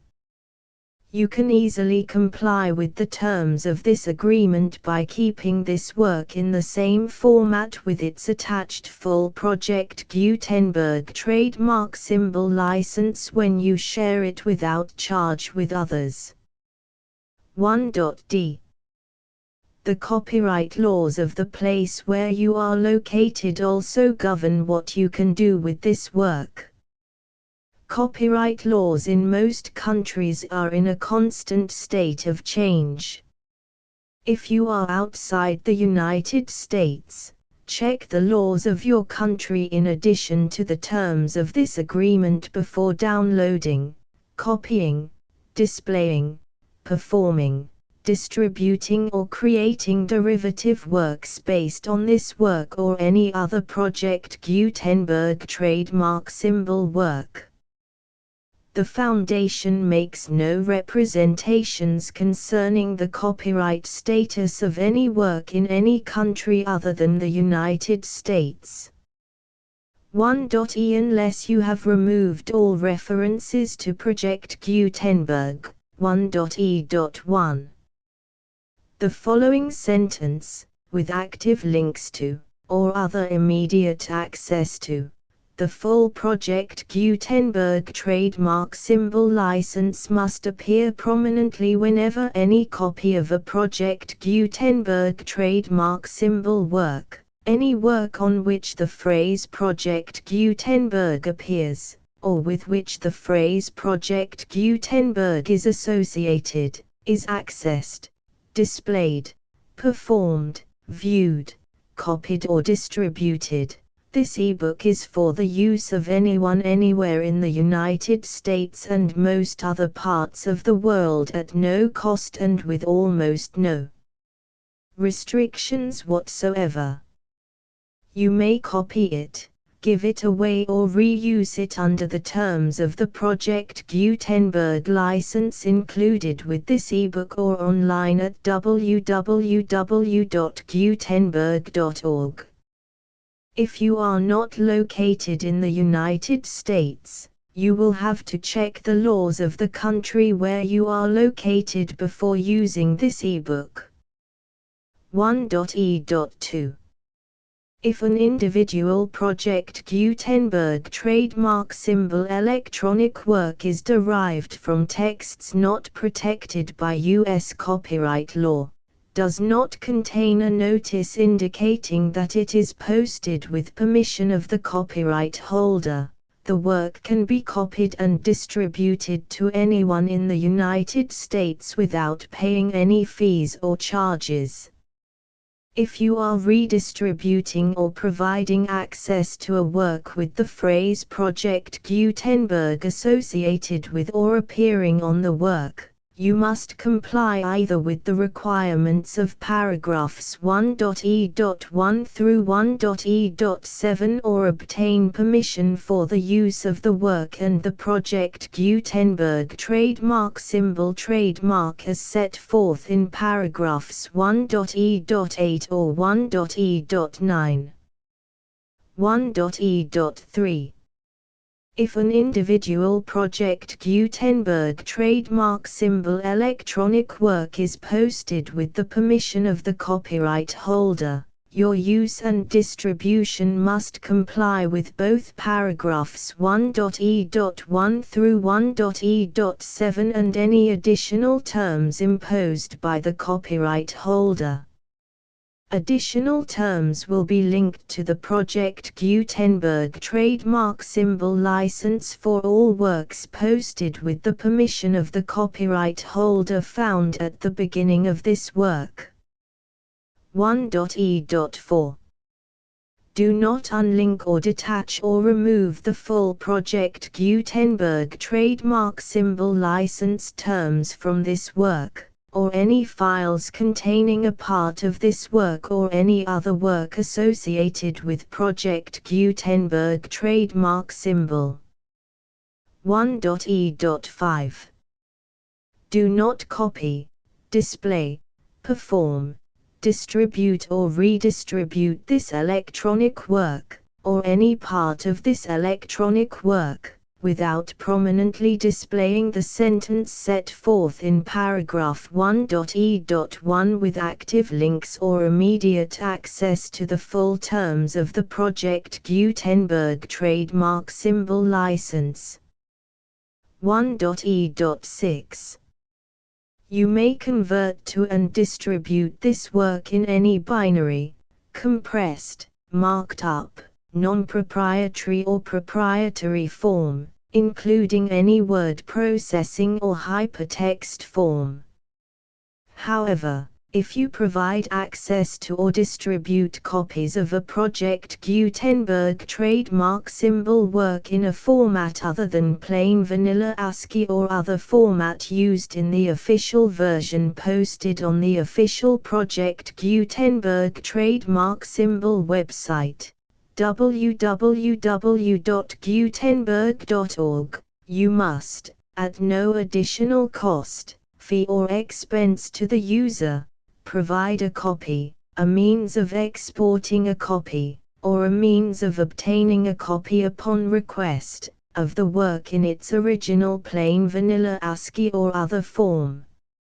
Any alternate format must include the full Project Gutenberg trademark symbol license as specified in paragraph 1.e.1. 1.e.7. Do not charge a fee for access to, viewing, displaying, performing, copying or distributing any Project Gutenberg trademark symbol works unless you comply with paragraph 1.e.8 or 1.e.9. 1.e.8. You may charge a reasonable fee for copies of or providing access to or distributing Project Gutenberg trademark symbol electronic works provided that you pay a royalty fee of 20% of the gross profits you derive from the use of Project Gutenberg trademark symbol works calculated using the method you already use to calculate your applicable taxes. The fee is owed to the owner of the Project Gutenberg trademark symbol trademark, but he has agreed to donate royalties under this paragraph to the Project Gutenberg Literary Archive Foundation. Royalty payments must be paid within 60 days following each date on which you prepare, or are legally required to prepare, your periodic tax returns. Royalty payments should be clearly marked as such and sent to the Project Gutenberg Literary Archive Foundation at the address specified in Section 4, Information about donations to the Project Gutenberg Literary Archive Foundation. You provide a full refund of any money paid by a user who notifies you in writing, or by email, within 30 days of receipt that S/he does not agree to the terms of the full Project Gutenberg trademark symbol license. You must require such a user to return or destroy all copies of the works possessed in a physical medium and discontinue all use of and all access to other copies of Project Gutenberg trademark symbol works. You provide, in accordance with paragraph 1.f.3, a full refund of any money paid for a work or a replacement copy, if a defect in the electronic work is discovered and reported to you within 90 days of receipt of the work. You comply with all other terms of this agreement for free distribution of Project Gutenberg trademark symbol works. 1.e.9. If you wish to charge a fee or distribute a Project Gutenberg trademark symbol electronic work or group of works on different terms than are set forth in this agreement, you must obtain permission in writing from the Project Gutenberg Literary Archive Foundation, the manager of the Project Gutenberg trademark symbol trademark. Contact the Foundation as set forth in Section 3 below. 1.f1.f.1 Project Gutenberg volunteers and employees expend considerable effort to identify, do copyright research on, transcribe and proofread works not protected by U.S. copyright law in creating the Project Gutenberg trademark symbol collection. Despite these efforts, Project Gutenberg trademark symbol electronic works, and the medium on which they may be stored, may contain defects such as, but not limited to, incomplete, inaccurate or corrupt data, transcription errors, a copyright or other intellectual property infringement, a defective or damaged disk or other medium, a computer virus, or computer codes that damage or cannot be read by your equipment. 1.f.2 Limited warranty, disclaimer of damages, except for the right of replacement or refund described in paragraph 1.f.3, the Project Gutenberg Literary Archive Foundation, the owner of the Project Gutenberg trademark symbol trademark, and any other party distributing a Project Gutenberg trademark symbol electronic work under this agreement, disclaim all liability to you for damages, costs and expenses, including legal fees. You agree that you have no remedies for negligence, strict liability, breach of warranty or breach of contract except those provided in paragraph 1.f.3. You agree that the Foundation, the trademark owner, and any distributor under this agreement will not be liable to you for actual, direct, indirect, consequential, punitive or incidental damages even if you give notice of the possibility of such damage. 1.f.3 Limited right of replacement or refund. If you discover a defect in this electronic work within 90 days of receiving it, you can receive a refund of the money, if any, you paid for it by sending a written explanation to the person you received the work from. If you received the work on a physical medium, you must return the medium with your written explanation.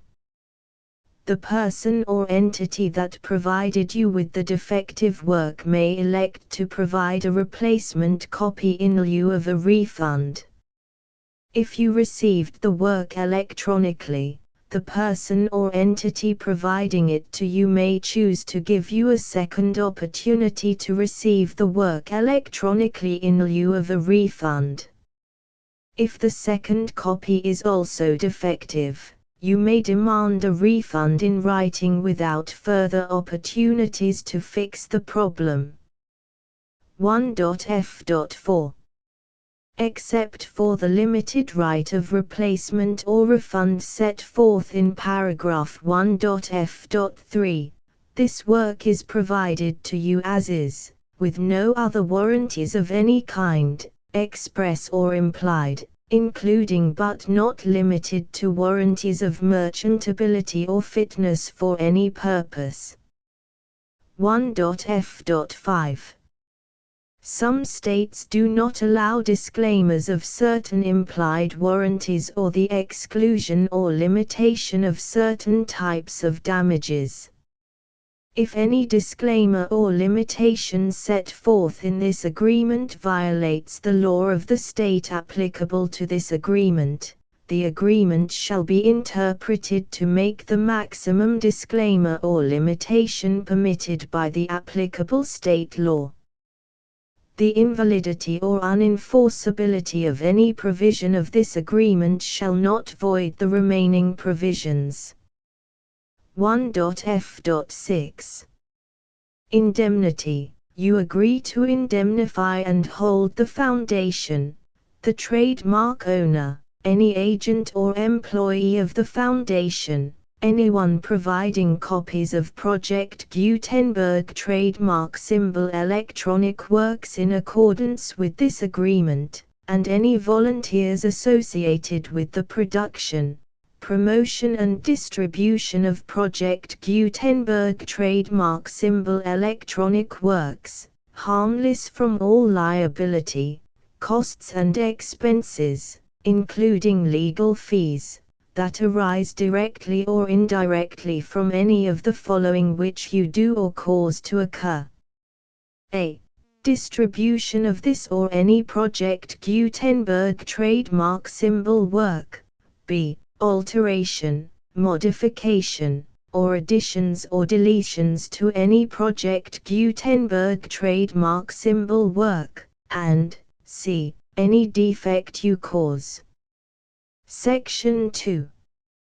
Information about the mission of Project Gutenberg trademark symbol. Project Gutenberg trademark symbol is synonymous with the free distribution of electronic works in formats readable by the widest variety of computers, including obsolete, old, middle-aged and new computers. It exists because of the efforts of hundreds of volunteers and donations from people in all walks of life. Volunteers and financial support to provide volunteers with the assistance they need are critical to reaching Project Gutenberg trademark symbol's goals and ensuring that the Project Gutenberg trademark symbol collection will remain freely available for generations to come. In 2001, the Project Gutenberg Literary Archive Foundation was created to provide a secure and permanent future for Project Gutenberg trademark symbol and future generations. To learn more about the Project Gutenberg Literary Archive Foundation and how your efforts and donations can help, see sections 3 and 4 and the Foundation information page at www.gutenberg.org.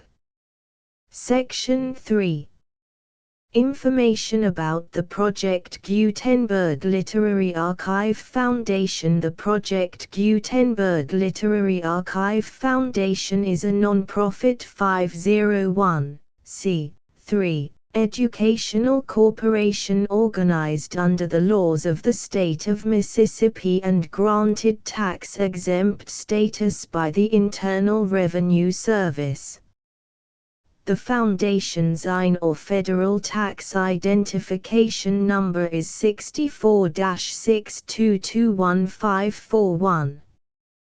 Contributions to the Project Gutenberg Literary Archive Foundation are tax-deductible to the full extent permitted by U.S. federal laws and your state's laws. The Foundation's business office is located at 809 North 1500 West, Salt Lake City, UT 84116, 801, 596-1887. Email contact links and up-to-date contact information can be found at the Foundation's website and official page at www.gutenberg.org/contact section 4. Information about donations to the Project Gutenberg Literary Archive Foundation. Project Gutenberg trademark symbol depends upon and cannot survive without widespread public support and donations to carry out its mission of increasing the number of public domain and licensed works that can be freely distributed in machine-readable form accessible by the widest array of equipment including outdated equipment. Many small donations, $1 to $5,000, are particularly important to maintaining tax-exempt status with the IRS.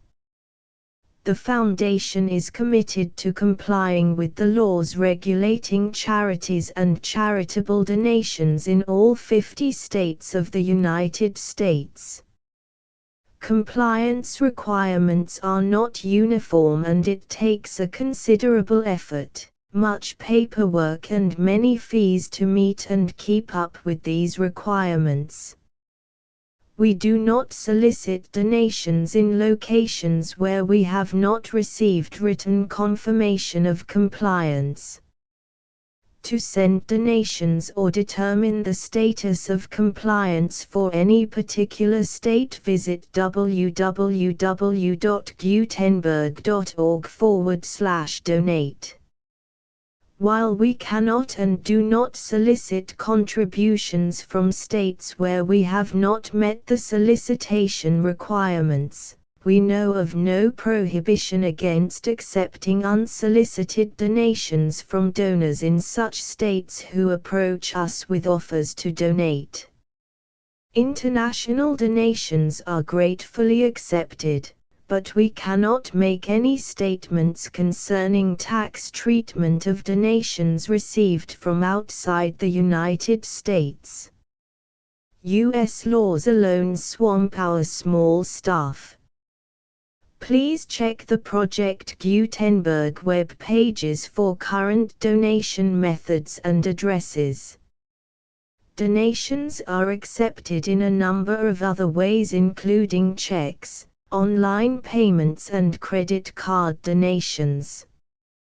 To donate, please visit www.gutenberg.org/donate. Section 5. General information about Project Gutenberg trademark symbol electronic works. Professor Michael S. Hart was the originator of the Project Gutenberg trademark symbol concept of a library of electronic works that could be freely shared with anyone. For 40 years, he produced and distributed Project Gutenberg trademark symbol ebooks with only a loose network of volunteer support. Project Gutenberg trademark symbol ebooks are often created from several printed editions, all of which are confirmed as not protected by copyright in the U.S. unless a copyright notice is included. Thus, we do not necessarily keep ebooks in compliance with any particular paper edition. Most people start at our website, which has the main PG search facility, www.gutenberg.org.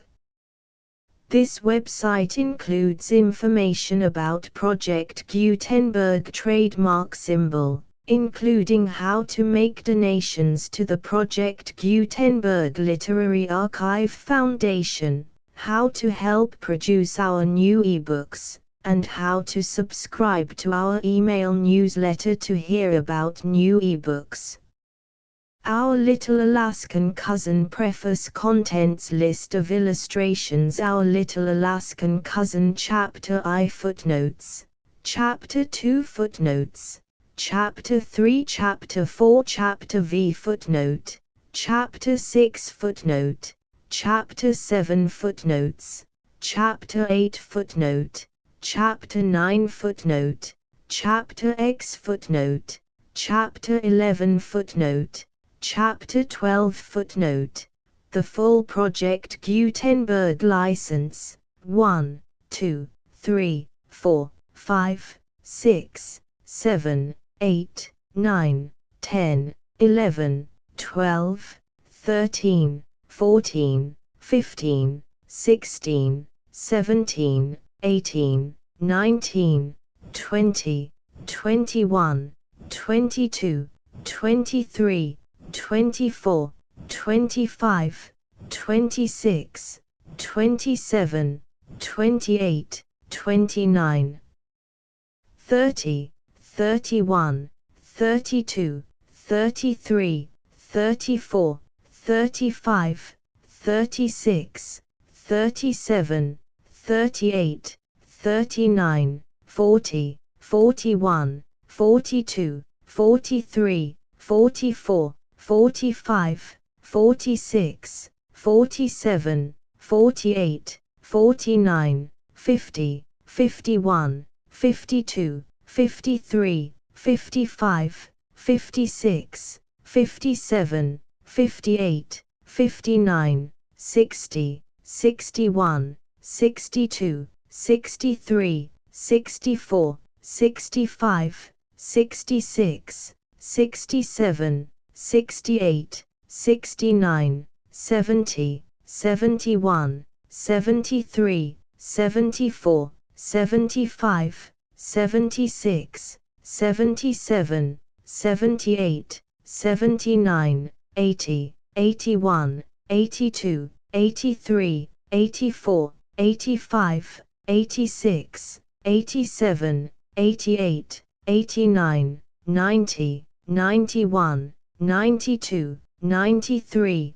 94, 95, 96, 97, 98, 99, 100, 101, 102, 103, 104, 105, 106, 107, 108, 109, 110, 111, 112, 113, 114, 115, 116, 117, 118, 119, 120, 121, 122, 123, 124, 125, 126, 127, 128, 129, 130, 131, 132, 133, 134, 135, 136, 137, 138,